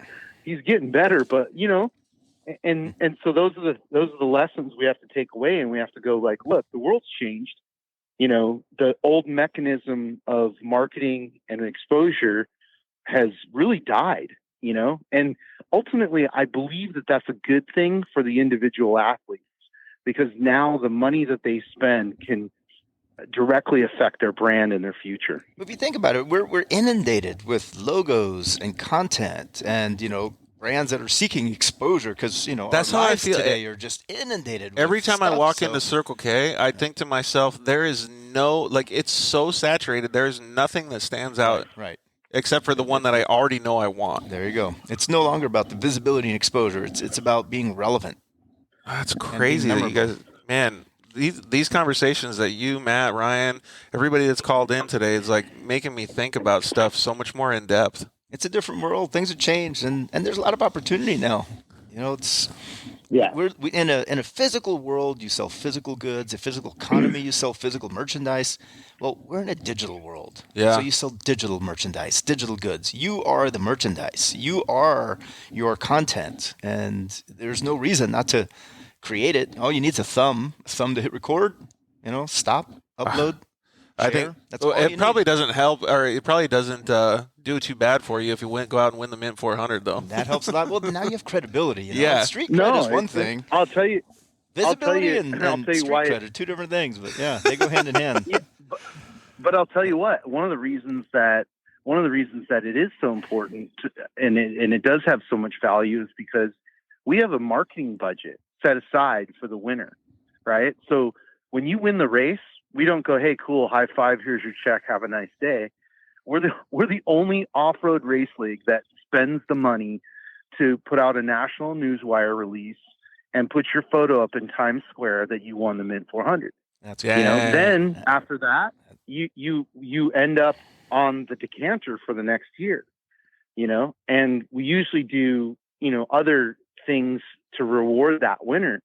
So, it's one of the things that we look at as race promoters as very differently than any other race promoter is. I look at all you guys and I go, look, if I have 600 teams racing with me at the Mint, that's 600 little businesses that my job is to help them. Yep. Right.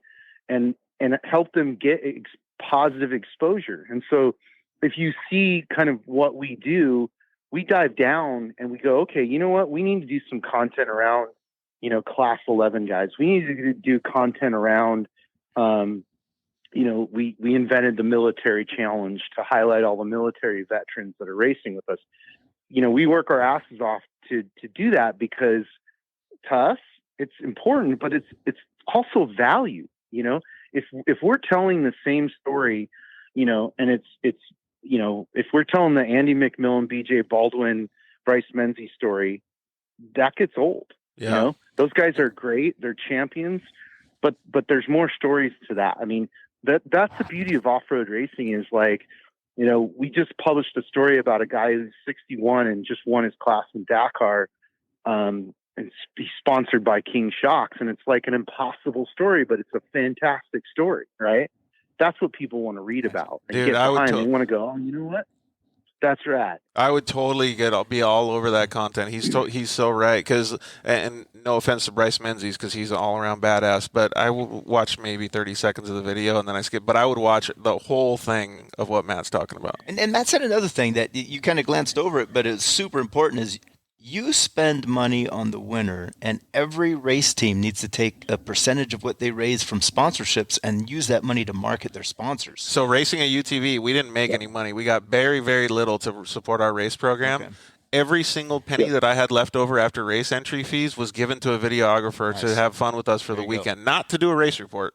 Just to follow us around for the weekend, and then we would produce promote the content for it. sponsors. That's what you're supposed to do. I had zero money. Sometimes we had to pay for gas out of my own pocket on the way home, but it was fully worth it. Sure. When the money starts rolling in, if you get $100,000 from a sponsor, you spend $25 to market that Absolutely. sponsor. Spend $75 on your program, whatever, but $25 to buy media, to promote, to do whatever you need to. Even if it's $100, you spend $25 of it on something. Spend something. Yep, I agree. Yeah, and honestly, I think that we're just scratching the surface. We're barely beginning to unlock what I think the true value of off-road racing is. I always use the analogy of like, look, we're like the UFC 20 years ago, but we've got, thousands of racers, literally thousands upon thousands of racers race off-road, and they're all like little businesses / brand ambassadors for the culture and the sport. We just have to, we have to help leverage that, into the next evolution of off-road racing. Especially because of UTVs, man. UTVs have built that for us, man. It's awesome. And you said it right. Every race team is a business, and you have to view your sponsors as your vendors, your suppliers, your partners. Yeah. You are a business, and those are your B2B partners. Well, what would you suggest, Matt? Because we got one more call that we got to get to tonight. But what would you suggest as one tip for little Billy that's racing his trophy cart that's only got 200 followers on social media? What would you suggest to him to be able to take the next step to develop his program? I mean, a simple one is just get somebody to take good photos of you. Action, lifestyle. Make sure that when you do post stuff on social media that it's pro. It looks good. Yes. It's not, it's not garbage content. We've got enough bad content out in the world. Nobody needs anymore. And it doesn't have to be crazy, especially in the beginning, but have a plan to build your race career, i.e. your brand. And, it's going to take investment. You can't go in and ask people to invest in you if you're not willing to invest in you. Yeah. That's a very good point. Yeah, and then I like that. What about little small things like having your buddies share it on social media, asking organizations that maybe your parents are associated with to share it and to be able to understand and spread your good photos out and expand your network. Oh, for sure. Look, people forget that social media is networking, right? And whether that's in the digital world or the physical world, you got to hustle and, you got to make alliances with whoever you can, and build. I mean, it's brand building 101. I remember doing it as a up and coming skateboarder. Like, part of my job was to go hand out stickers, at every skate spot I went to, and when I was a kid, I was like, oh man, this sucks. It's embarrassing. I'm just walking around handing dudes stickers. But fortunately, I had a guy showing me the ropes who was a legend of the skateboard industry, Steve Rocco, and he knew exactly what he was doing. He's like, "Hey, this is guerrilla marketing. That kid that you just handed a sticker to, he's going to buy one of our products." Dude, I've already been through the racing thing, and I still hand out Dirt Life stickers at races and events. I'm still that guy. Yeah, that's really good advice, man. I really appreciate you coming on the show and being able to share all that stuff. Yeah, there you go. In my pocket. I handed them some to Alex. No, hey, they're going to be on all my videos. Anytime I did what you're doing, and I appreciate it. I think that the more that we share knowledge, the better off we're all going to be. Yeah, well, you guys are building the platform for us to be able to interview and do all this stuff. So when the Mint 400 comes a little bit more closer, I'm going to ask you guys probably if we can do some sort of interviews and stuff out there when we do a live show or something. So I really appreciate all the stuff that you're doing, man. And Matt, keep a lookout for potential studio options. George is looking for a place to do his next podcast and next video. Yeah, be pretty cool. If there's anything you're aware of, keep an eye open.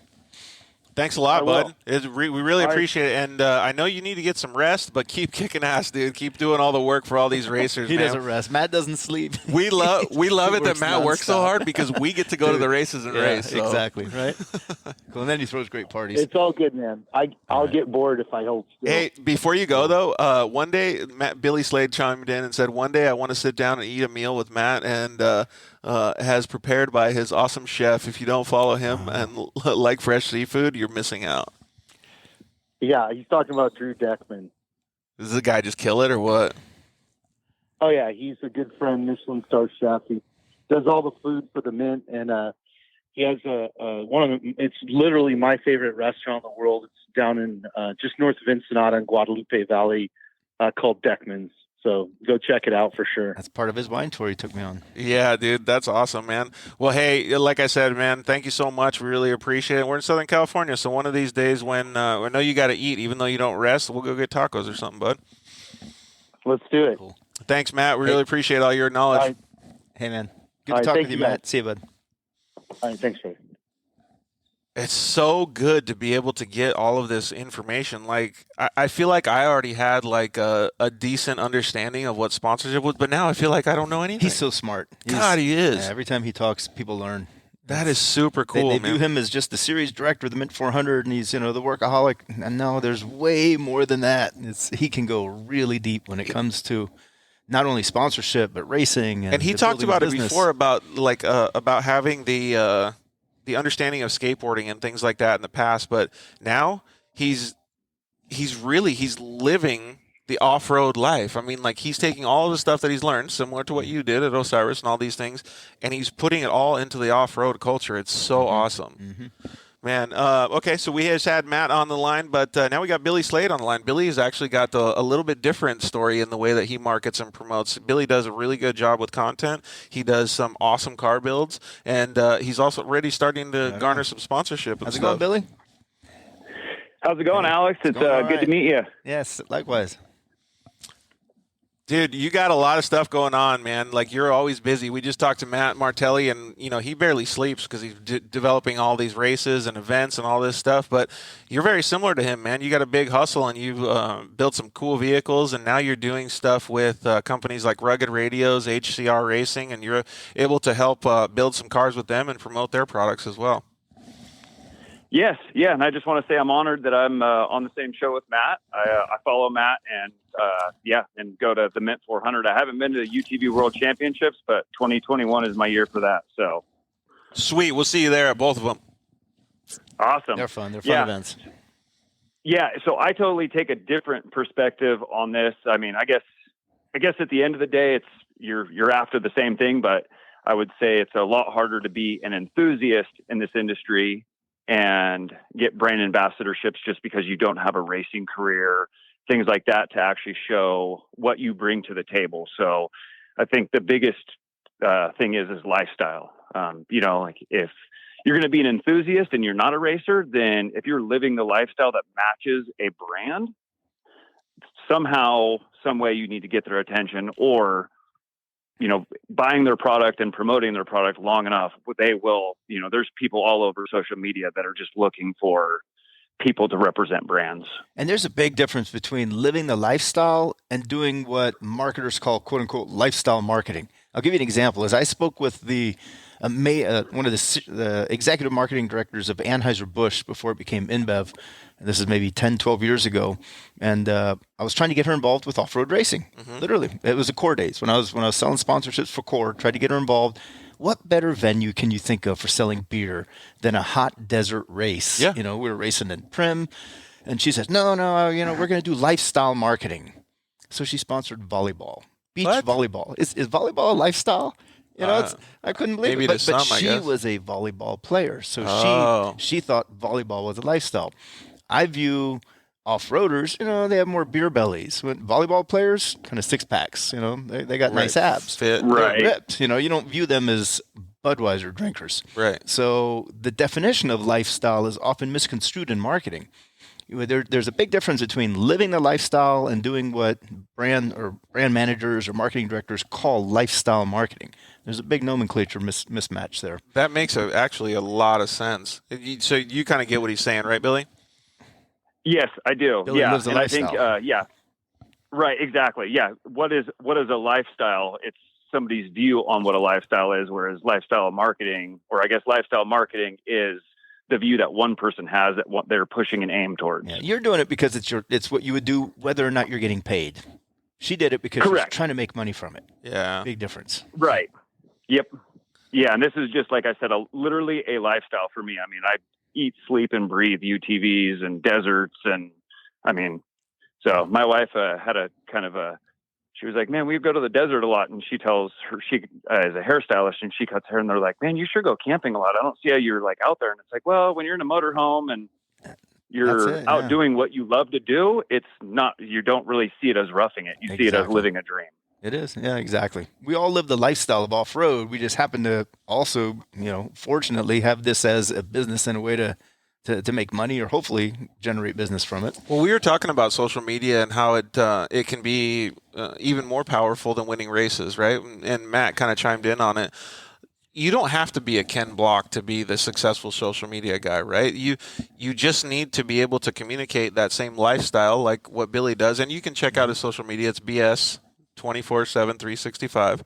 That's a good one. Yeah. That's a great one. 24/7, Most people don't know what that is. They're like, that's BS. That's great. why- That's great. yeah, So- most people are like, why do you have so many letters after your Oh, initials? that's And it's awesome. like, think about it, and they're like, oh my gosh. What a great one. So- I'll never forget. Yeah, that's why I Especially the BS. That's why I slowed down as I pronounced each individual word. But 365. so, first of all, that's a call to action, right? So it's like, oh wow, is this dude going to be serious or not? Like, so it's a nomenclature to go look at the site. Like it's nice. And right now he's doing a very good job because he's really promoting it from a grassroots level. Hey, you know what? I'm out here at the dunes. Nice. I'm having a great time, Nice. and I'm doing these things, and I'm living the lifestyle. Nice. Not the opposite Yeah, of what the Not you're not going there as work on a weekend to create content because your boss is sending you and putting you up at a hotel. You're doing it because you're going to do it regardless. right, exactly. Yeah. And some of the stuff that he's able to do and the way that he's able to focus on the products is really good as well because he's able to show Excellent. it. He even did, what was that thing that you did with Rugged where you got to go do the car build with him, Billy?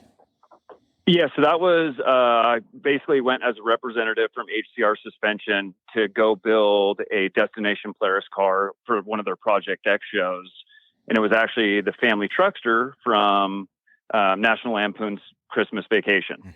So it was a themed car, and I got to go spend a couple of days down there and do a bunch of skits. And some of it made it to the air, some of it didn't. But it was a super awesome time, and I was honestly honored to be asked to go down there and do So it. do you So remember that when was you actually a lot of fun. You remember when you said, Alex, that if a company had 1 million marketing representatives, they would already just be there? Well, in this case, he was their marketing representative. Nice. So he got the opportunity to do it because of that. Well, when did you first start building cars? Well, I mean, I've always been into, when I was younger, I was into imports, and then it became street bikes, and then I lost a lot of friends. So I said, I got to not do that anymore. And then as a young child, my dad always took me to me and my family to Sand Mountain, which is up in right outside of Reno in Nevada. And so I've been kind of in motorsports my entire life, but never in a race aspect. So fast forward a few years ago, I have 20-something thousand photos on my phone. And I told my wife, like, maybe I should do something on social media, because why am I taking all these pictures if I don't share them with the world? So Nice. I started an Instagram, and, fast forward to today. What a great name. I mean, only one other person I know has a name as good as that. That's the Instagram handle. 24/7, 365. It's pretty good, right? Ken Johnson, who was commenting earlier, you know his Instagram handle? Ken. Yeah. That's awesome. Just Ken. That's pretty awesome. Hey, look up 1-8 on Instagram. I think that person has like 10,000 followers in one post. It's like 18. That's it. Oh man. He really got 18. That is dude. Yeah. I mean, so when a new 10,000, social media platform comes through, I'm just going to go gobble up like 100 names. Yeah, 7. And just sit on them. Remember the Seinfeld episode where George wanted to name his son 7, but someone else did it already? Exactly. That is funny. Yeah. Dude, I've direct messaged the guy that has the Instagram handle Dirt Life so many times, and he has like 5 posts or I don't know, something stupid on there. And I'm like, God, this freaking guy, he's holding out. I need to talk with Ken and see if I can figure out how he did it. Yeah. Ken's good at that. Hey, so Matt just Littman commented in and said, "What up, Billy? I missed you at the Hammers. I stopped by HCR. Well, it sounds like you're doing a good job marketing for them with the family wagon, but miss you." Kyle says, "Sup." Oh, dang. I missed him. Yeah, so it sounds like you're doing a good job for HCR if you're attending some events and stuff like that. So can you maybe talk us through or walk us through a little bit about connecting with a relationship like that and now being able to be should we call it a brand ambassador now? Absolutely. Yeah. And actually HCR, I mean, realistically, I think the part where most people, if you're going to be somebody that's going to be a enthusiast and you want something, a partnership with a company, is being at events, posting about your product in a positive manner. I mean, I know there's a lot of negativity out there, and if you look at my page, I will never, go down the road of negativity or anything like that. I'll just skip right past it and move on because the world's full of it. So I think going to events, introducing yourself, talking to the companies about what you have, and maybe even in a positive manner, if you find things that can be bettered with their product, let them know. Because I mean, really, a lot of manufacturers, they know it from a manufacturer standpoint and an engineering standpoint. And if nobody's giving them positive criticism on how to make their brand better or their product better in the way you use it, it never gets better. That's a good point, because like Pepsi or Coke, right? They're not going to listen to you. But in the off-road world, it's a very small community, and all of these companies have, let's just call it a handful of employees. Some of them are a lot bigger, but for a general consensus, a small amount of employees. They can always use extra information. Always. Yes. Yeah. And, Really and the good biggest thing too is that, you see a lot of people that are like, oh, this car broke 5 belts. I mean, I've gone out of my way on several posts on social media, people saying bad things about a company, a part, even if it's a part I don't run, and I'll DM them and say, hey, have you looked at this? I've seen this problem before. I think this is what it is. And they'll respond to me and like, oh my gosh, you've given me more information just now than anybody else has. And it's coming from a place where I want to promote the UTV industry, even if it doesn't put money in my pocket, because it's not about money. It's about building a lifestyle. It's about building, the UTV community up as a whole. Yeah, and I think you didn't start like going into this seeking sponsors. You just went into this thinking, friends and enthusiasm and stuff, right? Exactly. Yeah, and my first RZR was in 2009, so I've been, I guess OG? technically in the. Yes, I had one of the first RZRs, and like I said, it wasn't until social media that I realized, the power that it holds, if you want to call it that. But when you see the Super Bowl and all the big companies pulling out of it to use their marketing money towards social media, that is a very powerful statement. And you're like, just kind of like, whoa. That goes along the lines of what you were talking about. Put it all back. Put a little bit back, yeah. At least a quarter. Yeah. 25%, I mean, at a minimum. I've heard, if you want it to grow, it's like watering a plant. Yeah, exactly.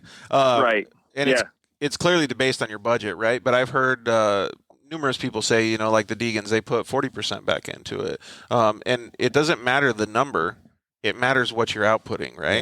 Yes. Yeah. So it matters that you show your sponsor that you're working for the sponsor, because you're just an extension of their marketing. And how would you, if you had that budget, how would you allocate it as a marketer? Let's pretend you don't race. If you were just a marketing director for the company, what would you be doing? Well, do that. Use the money to do that. That's such a good way to look at it, too. And we're talking about little Johnny that has 200 followers on his social media, right? And that's an example we've been given all night. If he's going out to look for a sponsor, is it better for him to ask one of these two questions? Can you pay for me to get to the races? Or can you give me money so I can market myself better back to you on social media? Yeah. What can I do? Well, it's always the latter. Yeah, exactly. Yeah. What can I do to use your budget to help promote your brand? Yeah. Okay. Well, that's a huge thing. Is the latter. I think that's a huge thing for our audience, because a lot of them are young or up and comers, or even, let's just say, barely getting into any type of off-road racing. Maybe that's the approach that they get. And none of the young racers know that. You have to tell them. All the younger ones, the trophy cart kids, now it's the 170 RZR kids. You got to teach them that. That's right. And mod cart kids, go ahead. Teach them that. Teach them that they are representing brands and they're working for the brand. And what would you do if you're in charge of the budget? You know what's cool is all these kids, right? They have parents, and their parents are, if they're doing their race program correctly, they're teaching them business skills during the whole time. It's really phenomenal that they have the opportunity to do this through racing. That's what I did with my kid. Sweet, when he raced. Right. And I think a lot of brand ambassadors, and maybe I shouldn't say a lot, but some see it as a one-way street. They see, I get product, I'll throw a couple of posts up, check that off the list, move on with my life. And I look at it as I want to give back whatever the retail value was, whether it be product, a trip to an event, things like that. I want to give that dollar back and times that by 2 in content and, basically spending the time to make sure that they're happy. Yep. And I think a lot of people, they start because they're really excited, because whether they got a light bar or a set of tires, things like that, they start out with the proper path, and then they get sidetracked, and then it kind of falls off. And that's where you won't get the next year or the next build that you do. Companies are going to say, no, it was really great at first, and then it was just gone. Yeah, you got nothing to show them. You have to show them something. Exactly. Always under promise and over deliver. But that's what you were talking about, Alex, about the I just lost. I had a brain fart, but the proof of performance. Showing the sponsor so that the marketing director can show the CFO can show the CEO why this is a good investment they need to right. And if you're little Johnny, your proof of performance is a little bit less or whatever it is. But and there are two different proof of performances, but that's a workshop onto itself. Well, let me ask you this question, because you might actually be talking about the same thing here. Is I was thinking the proof of performance can be used in two ways, right? You're giving results to your sponsors.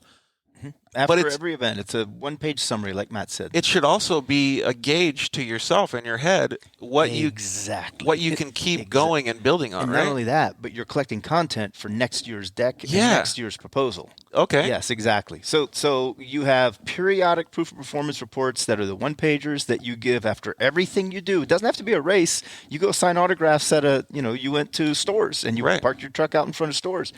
That's O'Reilly's. That's proof of performance.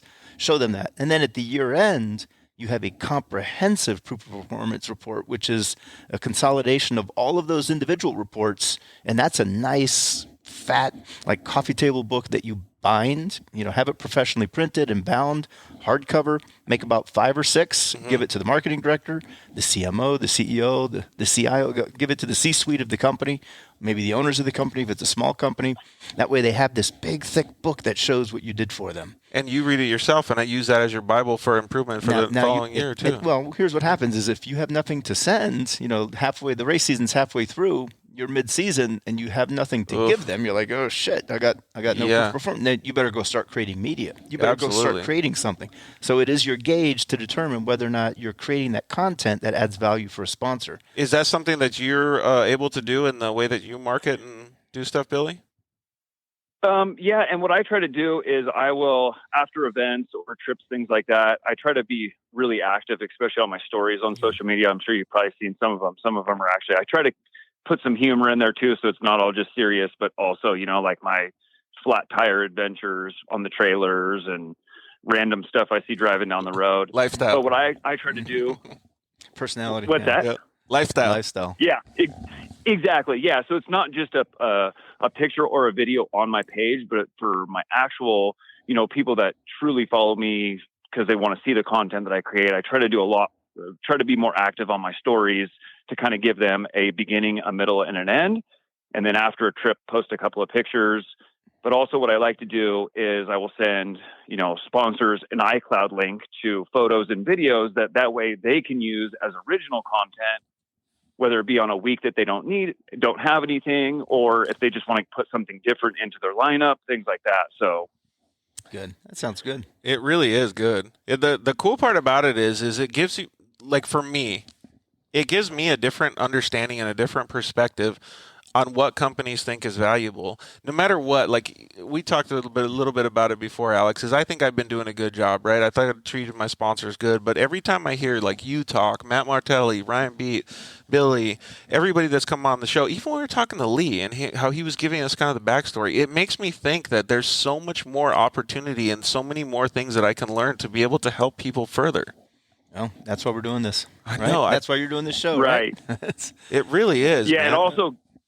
and also giving back to your followers, whether you have 50 followers or you have 10 million followers, is making them feel like they're part of something. So I like to do like giveaways, scavenger hunts, things like that. And also just random stuff like pick a name for something or whatever it may be. So that way you're interacting with them, because that's going to retain them longer. And it's also going to feel like they have a connection to you. And that's what a lot of people miss is you can have 100,000 followers, but if none of them are interacting with you or they're not dedicated to your page, it's basically a useless follow. Exactly. Yeah, exactly. 100%. You need triggers for them to share. What are you giving them that they're going to want to share with others? Hey, so What's the trigger? I just actually got a personal text message asking, does Alex do freelance work? So it sounds like some of these racers may need a little bit more help. I'll connect you guys. But I do think it's really cool that you're activating this way, Billy. And I know Billy, and I talk to him maybe a couple times a month or something. But Billy was also saying, hey, you know what? Like, I'm enjoying doing all this side-by-side stuff so much that I might spend some time doing a race like KOH and putting my son in the passenger seat. Whoa. Yeah. Whoa. Yeah. So after going to King of the Hammers this year, I'm like, man, I mean, let's be realistic. Out of 40 UTVs, 43 finish in the 8-hour time frame that they give. I mean, obviously I would want to win, but I need to be realistic. If I could just go there and finish, to me, that finishing is is winning. Yeah, finishing is winning. When it comes to King of Hammers. Exactly. And, giving myself something I can do. My son's 22 years old, so doing something with him that we could both enjoy and kind of team build, I think would be a super awesome thing. Yeah. So I'm going to kind of go down that road early this year and see if I can put something together. And if I can, then that's going to be awesome. And, and we'll just kind of see where it goes. Well, I think Alex will agree with me on this statement, but you've already developed so many relationships in the side-by-side industry. I think you'll have a lot of people that want to catch on to this story and help you out. Yes. Yeah. Yep. And actually, I really haven't talked to anybody about it other than to George the other day on the phone. So sorry for blowing you out, dude. No. That's totally okay. I mean, there's no better time than now, right? Yeah. Exactly. And I think to get a car ready for King of the Hammers, you probably got to start pretty quick. Yeah. Have you seen me build a car have you seen me build a car in 30 days? I could do it in a week. A King of the Hammers car, though? Obviously you got to do testing, but yeah. I mean, when I'm a motivated person, when I put my head down, I just go to work. Yeah, you're like every other person that's called into the show, right? And doesn't sleep. Right, exactly. It's our personality, right?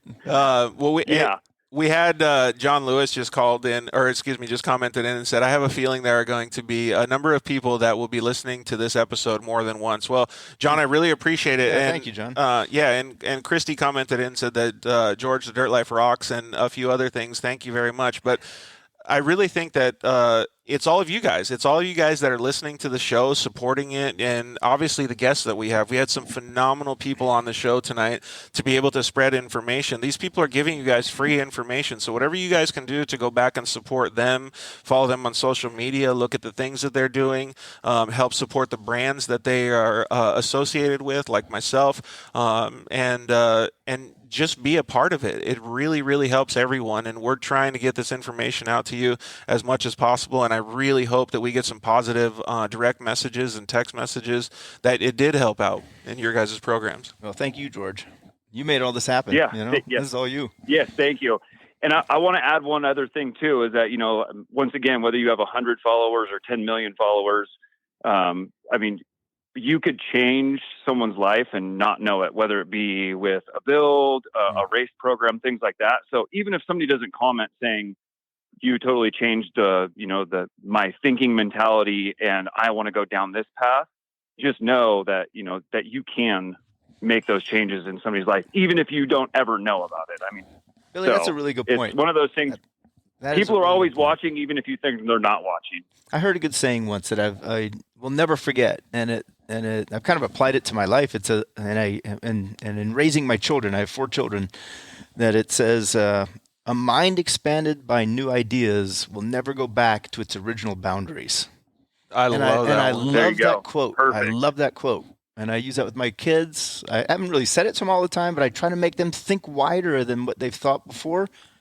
And then see where it goes from there. I live my life, I don't want to be the quote guy to keep going with it, but I live my life by a quote that's very similar to that. If the eyes of perception were clear or open, the world would seem as it really is, infinite. Oh, that's good. So it's the same basic concept, though, right? Is that Aldous Huxley? That's probably Aldous Huxley. It's William Blake is the one who said it, and I probably botched it. But anyways, like those mindsets are the same, and I think a lot of these people that you're talking about that have that creative influence, whether it be on social media or some other avenue that they do when they do public speaking or whatever it is, have that same openness. Well, with what I do, as soon as I explain there's a difference between a deck and a proposal, don't send one document out as the same thing for everybody. Yep. That's the aha moment for half the people I work with. Because they're like, oh, there's a difference? I can use attest the same one. And I offered exposure for money, and I have A, B, and C, gold, silver, bronze. They're doing it all wrong. Yeah, but I can attest to that. I've done it wrong for years and years. And a lot of people just, wow, I didn't know that. It was so easy, such a simple concept. Yeah. There's a big difference between and just separating it. And well, how do you usually do it when you are trying to meet these new people and establish a bigger network for yourself, Billy? Are you going to events, shaking hands? Like, what's the normal process for you? Yes. So, I mean, like my partnership, my brand ambassadorship with HCR was calling about suspension. I had looked at their website probably a million times before I'd ever, and then I was like, well, they're going to be at this event. I'm just going to go and talk to them and introduce myself. And, and then fast forward to Camp Razor 2019. We camped next to each other and we camped next to each other and we hung out a bunch and then it just kind of progressed from there. So it really I wasn't seeking them out. They were seeking me out, but it was just kind of like, I think it's one of those things too. Like a lot of people are like, I want a brand ambassadorship with this company, but yet you don't fit the lifestyle that they're trying to promote. So there's the wall that it's almost impossible to get through. And then there's other people that it's just kind of like the cards just line up right. And it's just so. Well, one thing that I remember, and it kind of goes along the same things that Billy is saying, Alex, I don't remember if you wrote it in your book, but maybe you can remind me, is that you said that some of the most successful relationships that you were able to have aligned partners, let's just say Lucas Oil and some other partner, were stuff that was cultivated over years and years of just talking. Polaris is a great example. Took 5 years with Polaris. Wow. Just getting to know Polaris, getting to know their business, what they needed, and then it all came together when Shortcourse had the regional series really started to grow, and the trophy cart kids needed to go into a bigger car, but they didn't want to jump into a Pro 2 or a Pro 4. Guess what? Side-by-sides were there. It was a perfect progression. Took 5 years, and it also took Craig Scanlon to come in and run marketing. The prior marketing people didn't quite get it, but Craig got it immediately. But it was because you laid that groundwork, and the timing was right, and all of these different things came to fruition, right? 4 years of no's. Man. But no it doesn't mean no. No usually means they don't get it. So you have to buy time. Or not now. Not now. I like yeses and I like nos. I hate maybes. Yeah. Because a maybe will leave you hanging forever. Give me a yes and we'll do a deal. Give me a no and I'll just get to know you and find out how to make it a yes. And going back to maybe always means no. Yeah, that's a very, very true statement. And going back to little Johnny that has 200 Instagram followers and he's barely starting to race, that doesn't mean that he can't have sponsors. It just means that he has to be realistic on the sponsors that he has. I remember always hearing this. I don't know what the statement was, but Lewis Hamilton was a 10-year-old race car driver in go-karts. He walked up to Ron Dennis, the Mercedes Formula One team owner or team manager, whatever they call it, and he said, "One day I'm going to drive for you." Nice. As a 10-year-old boy.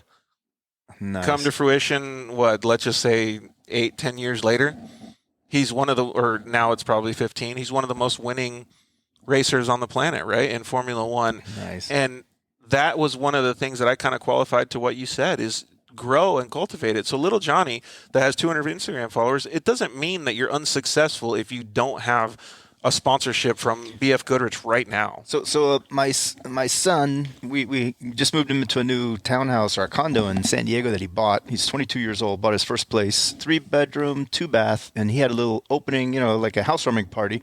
And his friend said that he just got an internship with a tech startup, but doesn't start until May. Mm-hmm. And he has from now until May to just do other stuff. But in May, he gets to start. The only problem is they weren't offering options, just a salary. Mm-hmm. And I said, well, why don't you offer yourself for free from now until May? And then if you kick ass, ask for stock options. Yeah. There's no reason you can't start now just because you don't get paid until May. You can start right now. Same as sponsorship. You can start representing a brand right now with their permission. Yep. Don't start wearing a logo unless you have the permission from the brand. A lot of brands don't like that, especially Red Bull. They get pissed. They'll make you take the logo off. But start representing now for free until you have value. Maybe little Johnny with 200 followers doesn't have the value he needs, but by working with the brand, he can create that value and use the brand's resources to suddenly have the value. Then they can pay him. Yep, because he's using the brand resources. Stop asking for money if you don't have anything to offer, Yep, and he's a resource for them, but too. That also shows brand alliance, too, that it's not just about that. It's about you want to work with that company, you believe in that company, and you want to represent them the best way that you can, even if it's for free at this very moment. Right, that's a really good point. And Carl Renesetter was the example I gave at the beginning, Dude, that's a product sponsorship to start, and I want to say when it ended, it was $900,000 a year. It doesn't even matter. Yeah, but it's phenomenal that just to have a sponsor for that long of time over frame. 20 years. Yeah, that is phenomenal. That doesn't happen. It starts with product. You know what? Actually, I don't know a racer that has had that long of a sponsorship. Yeah, that's a long time. I mean, like DuPont was with Jeff Gordon for a while, but I don't think it was 20 years. Yeah, I don't know. I mean, that's crazy. But anyways, it's phenomenal to see that. And I think we've all learned a lot tonight, man. Is there any other tips that you can give, let's say little Johnny with 200 followers before we hang up, Billy? I would say if he has, answer DMs or PMs, whether you're on Facebook or, you never know who might ask the question. And once again, you never know whose life you might change. And it could be 5 years from now, but just like, the comment that you made earlier is that, kid walks up to a driver and says, I want to race for you one day. I mean, if the guy would have been like, you'll never race for me, that might have kind of, sunk him a little bit. And maybe he wouldn't have gone after it as hard. But I mean, one or two lines can be motivational for someone in a time when they need it. So yeah, exactly. Absolutely. And you know what? I love getting messages from younger athletes. They all message me saying, this, that, whatever it is. I love it. I mean, it took you 5 years, right? Yeah. I mean, that right. determination. And it makes you feel good that you could possibly change the trajectory of someone's life in a positive way. Yeah, and I'm not even saying I'm being like this inspirational. I'm just saying if they ask me, hey, like, what color car should I have next year? And I just give him feedback, I'll go follow that kid just because he was a cool kid. You know what I mean? Like he appreciated me enough to ask me my opinion on the color of his car. So I'll go follow him and just see how he's doing. And he'll be a real fan. They say you only need 1,000 true fans. Really? That's all you need is 1,000. Well, there you go. Little Johnny only has 800 more to go. So, hey, Billy, thanks so much, dude. You do a great job, man. Yeah, and nice job, Billy. I really appreciate you calling in. Yeah, thank you for having me. And I heard that you got some new hats. Oh, yeah, we did. Oh, they're cool. I don't know. I got one. Yeah, I don't know if you can see them up there, but I'll take my hat off and just kind of show it. We got this red one right here. We got a gray one, and we got a new black one. That's pretty rad, too. So the black one is actually a 5-panel one. So maybe we should do a giveaway with some of your content since you have such a good reach. I was just going to say, yeah, let's do a giveaway. So for everybody that's listening or watching the show, the hats aren't for sale, unfortunately, because I don't want to run an apparel business, and we had so many sell out in the past 2 runs that we did. So we're just going to start offering the hats as more of like a VIP or a I don't know what you want to call it, athlete-based cool, kind of man. thing. I like it. So anybody that wins this hat is going to have a VIP hat. So maybe we should do. When do you want to do it, Billy? When do you want to do it? I don't know. You tell me. We got a Honda Swag giveaway coming up in the next week, so maybe we'll do it after Parker, so maybe in 10 days or so. Yeah, and maybe what we need to do is do something like a keyword on next week's show that you have to watch the live show and have like a keyword or something. What do you think, Alex? What do you think? That way. That's not a bad idea. Yeah. You think we should do a keyword? That way they have to watch the show in order to be like entered a scavenger to win. hunt. Yeah. Watch the show. Yeah. Keyword from each show. Yeah, maybe there's maybe you hold up like a yellow card during. Yeah, maybe you hold up like a yellow card during the show, and after the show on a post or something, they have to get it right with like the timeline or something. Hey, that means that they could just fast forward to the yellow card. We need all these people watching the whole show. Thinks. Billy thinks right. He's thinking engagement. All right, we got to talk a little bit more about this, but so pay attention to the social media and to obviously the shows, and we'll get somebody a hat, but keep that hat guarded, and you're gonna have to post it on social media that you won it because you're gonna be cooler than everybody else. So cooler than me because I got 2 and I had to give them away. I know. That's what happened to me. The first time we got the hats, they went out so quick that I didn't have any. Oh shit. Right. So I decided to keep some of this next run. Hey, thanks so much for calling in, though, Billy. I really appreciate it. And thank your wife, Kristen, for letting you stay up late with us. Yeah, absolutely. Yeah, thanks for having me. And it was good meeting you, Alex. And, I'm sure we'll be talking to you guys soon. Likewise, Billy. Take care. Thanks, man. All right, have a good one. So we didn't get to give out a whole bunch of the expertise that you're actually offering on the online, free right now. We didn't even talk about valuation. There's 3 whole chapters of valuation, but so I'll do that online. Yeah, I think that's a good opportunity for people to check out the website, though. And I'm not trying to sell the website. I'm trying to make sure that people understand their goals in motorsports marketing and stuff. The book is phenomenal, and I bought this book full price on Amazon. It was a it took me a long time to read it because I had a full-time job and I was racing.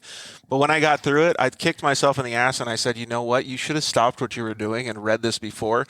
This has not only helped me to get sponsors, it actually helped me in my business relationships with some of my clients as well. I appreciate that. I kicked myself in the foot with that book. Actually, I really blew it because through Lucas Oil, when I worked with Lucas for 8.5 years, I gave away over 650 copies to race teams through Lucas. Lucas paid for most of them. And at our sponsorship summits, all of those people could not review it on Amazon because in order to give it an Amazon review, you have to buy the book on Amazon. Oh, really? So most of my biggest fans from writing the book were not even able to review the book. Oh, so you lost out on 650 of them, dude. At least. Man, that's awesome. I kicked myself in the butt on that one. So the next book, which I'm going to actually publish a new book in about a month. It's called Marketing to Americans. Oh, perfect. It's my latest. It's my effort to try to bring foreign money into the United States for motorsports and grassroots marketing. I'm trying to attract some foreign brands. Stepping up the level. Yeah. That's awesome. But this time I'm only going to sell them because I need people to review the book. Even if I have to buy it and give the person the money to buy it, I need them to be able to review it for me. Well, if we have an opportunity right now to help out some of the listeners, go and buy the book and do a review on it too. But I would suggest that you can take advantage of it, of looking at the website. I forgot what you said, that Ford was helping you out and that there was a code. If you go to alexstriler.com, it's ALEXSTRILER.com. Okay. My workshop is $300 for a subscription to it, but until February 28th, Ford is covering it. So it's free until the end of the month. You got 2 more weeks to take the entire workshop, all the videos, all the content, the Martelli interview, everything free. Yeah. And there's Ken Block interviewed on it. Ron Capps is interviewed on it. It's not just dirt. It's all racing. Well, I can tell types of racing. I can tell you that I looked at every single one of them or read every single one of them, and thank you very much to Ford for doing that. That's cool that they were able to help you out.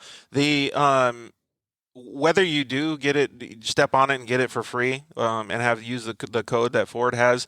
Or not, I would strongly suggest, even if it was $500, that's the best $500 that you could spend for your racing program, even better than tires, because that will give you the knowledge and the ability to be able to go into your racing program and be able to talk with people, be able to network better, be able to understand what they have better, and then within the next 6 or 12 months, if you do it properly, you'll get those tires back for free because you did it properly. So it was really good knowledge, and I appreciate you offering that, whether you have to pay for it or not. It's cool.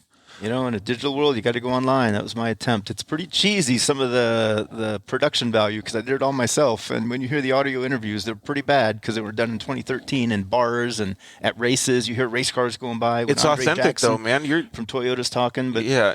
But at least the content I think is solid. The information it is what helped me raise tens of millions of dollars from sponsors, and it's just everything I ever learned. I just put it on a workshop. We didn't even get into that, like the career path that Alex took. We didn't even get into that. We can't keep going because we're already at 3 hours and 15 minutes for the show. So I don't want it to be too long. Maybe what we should do is get you back on the show. You're like Joe Rogan now. I know, right? Maybe we should get you back on the show to talk a little bit more about your career path and the things that gave you the opportunity to be able to write the book like this, and the partnerships that you were able to develop, and the network that you've had, because you have so many good friends. I mean, obviously they're commenting in and stuff that are in the industry. I think that my history would bore people, but I could bring some of those friends in, and we could talk about how, with their knowledge, racers and off-roaders can make more money, represent sponsors. Okay, but I'm with you. I'd gladly come back on the show anytime. I think it would be sure. I think it would be really cool. I mean, you don't want to hear my history. I'm a boring dude. You know what's funny is I always think that about myself too, and I've already had a bunch of people ask over the last 72 episodes, why the hell haven't I got interviewed yet? You know what I mean? So, and I'm like, I know someone who can interview. A friend of mine starting a podcast, interviewing interesting people. Oh, really? Yeah, I'll have him interview. Here we go. Okay. Well, let's wind down the show then.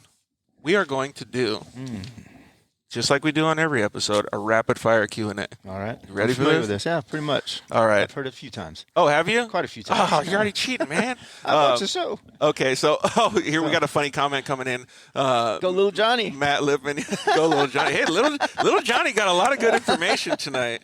All right, so you ready for this rapid fire Q&A? Sure.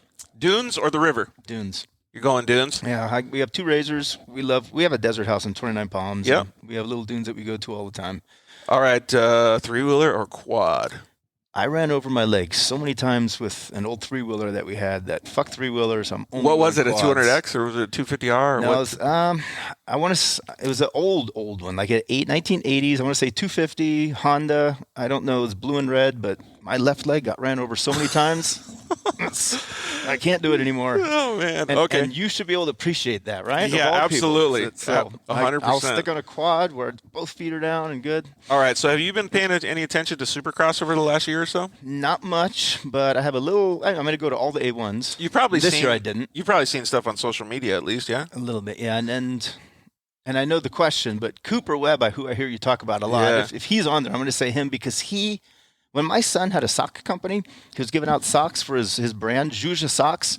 Cooper actually put some of the logos, put some of the stickers on his bike, and let my son sponsor him for socks. No way. I thought that was the coolest thing in the world. And then the next year he won the championship. So that was thank you.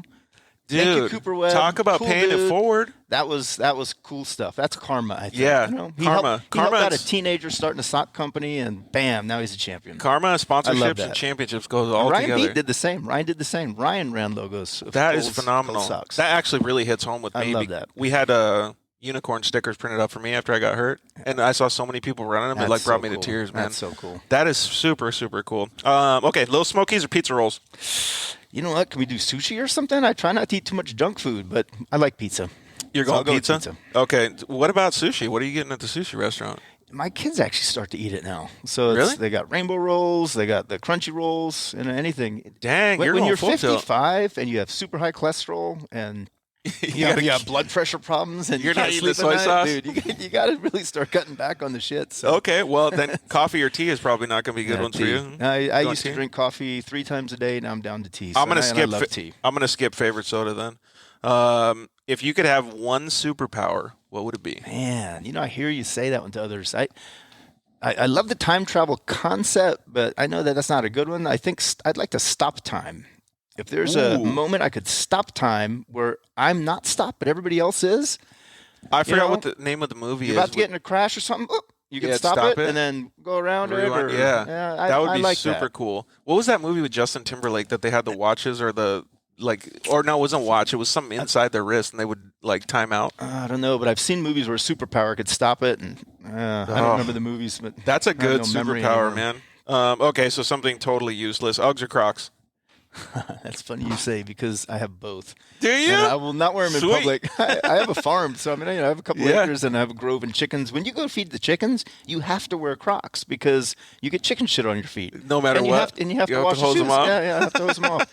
And when we go to the dunes, you get sand in your toes, so you put on Uggs. So I don't know. Well, I won't admit it, but I have both. This question, I'm going to lengthen it a little bit. It says most memorable race, but I'm going to also say most memorable event because there might have been something in your career that was a little bit more memorable than a race. Well, okay, so the most memorable race was in the 70s when we lived in England. We actually saw at Wimbledon, a Formula One, I guess, where Niki Lauda and James Hunt were racing, and James Hunt won the race, and we just my family sort of crashed the party. We're standing in pit row, and they pulled up right next to us, and I want to say they were 10 feet, and I was a kid. I was in 6th grade at the time. Most memorable event, though, is more important, and that would be Travis Pastrana's double back. I've never seen anything like that in my life. I don't think I ever will.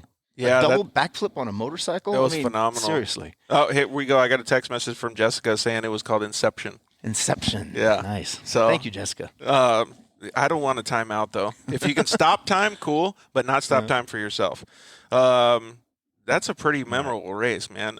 Favorite flavor of ice cream? Anything Ben & Jerry's, but if I had to do a single one, I'd actually back it up and go to the Haagen-Dazs chocolate dip bars. Oh, you're going vanilla full ice cream tilt? with chocolate dip, almonds on it. Fuck. Really? I ate 3 of those the other day because I had the munchies. I think somebody has a sweet tooth over here. Trying to eat healthy, right? Dogs or cats? I was a dog guy my whole life until I got cats. Now respect goes out to cats. I have both at home, and cats are stealth, but dogs are more buddies. Yeah, exactly. My dog is my buddy. Oh, well, you already answered this question. Netflix or YouTube? YouTube. Yeah, you're going YouTube all day, huh? Southern California, burrito or taco?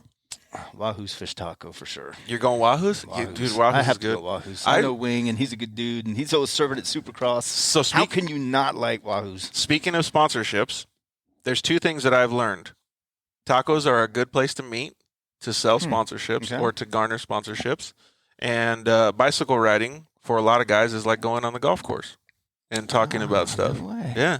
So that's that. 2 things that I've learned about. And so little Johnny, start learning how to ride a road bike, buddy, and or eat more tacos. Supercross or motocross?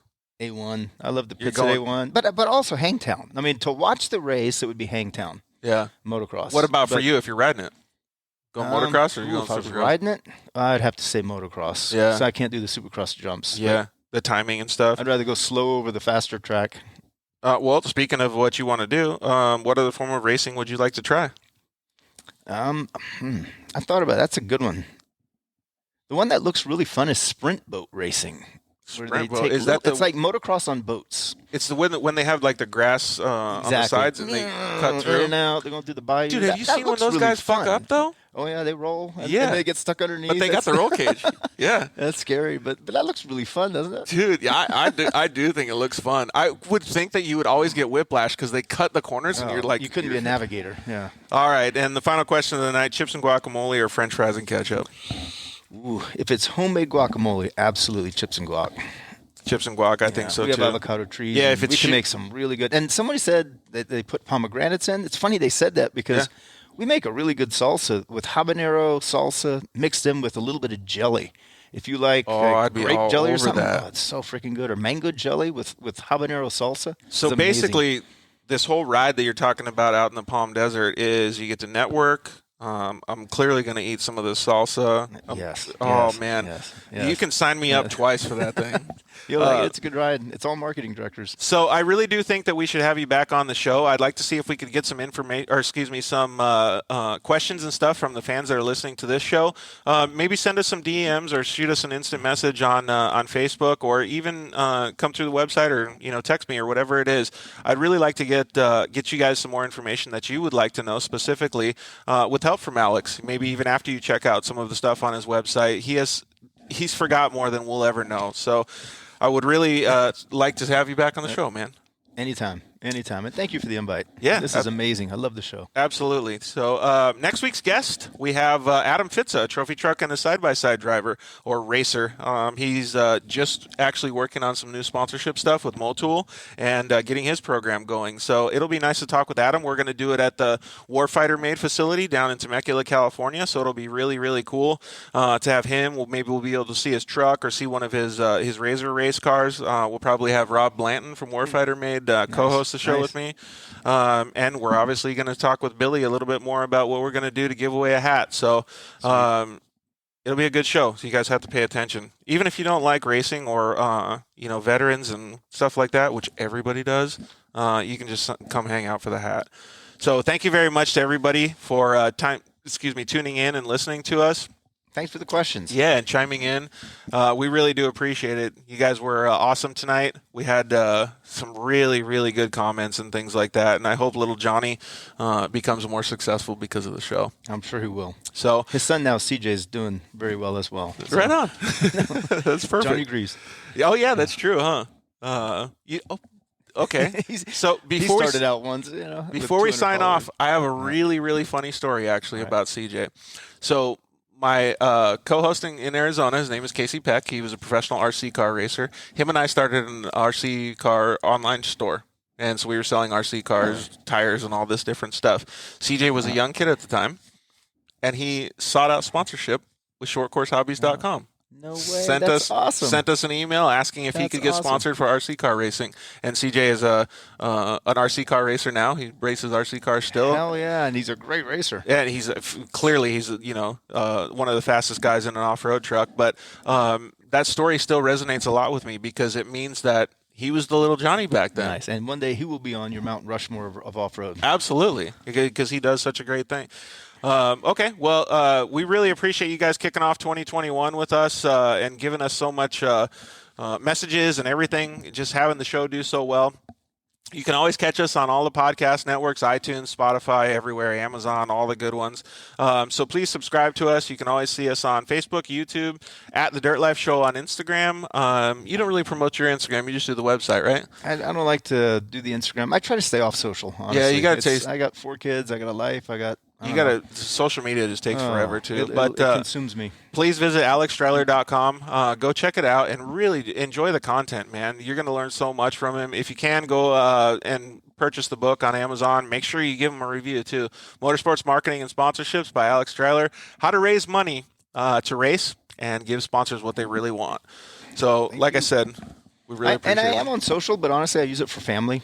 So I don't use social to promote my businesses. And a lot of people try to connect with me for commercial reasons, and I don't usually do it. Yeah. I watch my kids, my aunts, uncles, cousins, and my parents. I don't use it for business. Well, and plus you got the website that everybody can communicate through. So, and thank you very much. Like I said, everybody for chiming in and hanging out with us. Going to give a shout out to all of our sponsors before we take off. Thank you very much to the KMC Wheels guys for being such an integral part of the show, keeping us going. Thank you very much to EFX Tires. Those guys are awesome. In fact, I get to go eat tacos with them tomorrow. So it'll be cool to spend some time with them. They got a new facility in Irvine, California.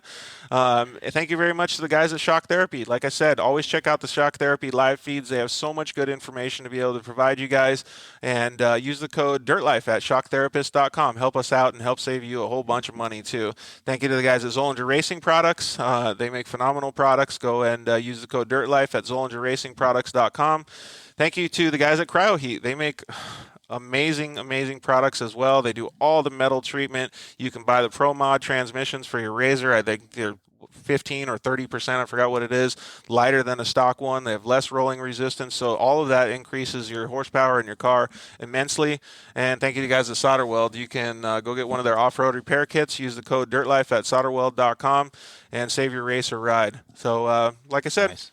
Adam Spitza next week. We will see you guys next Monday. Good night. Thanks for listening to The Dirt Life Show.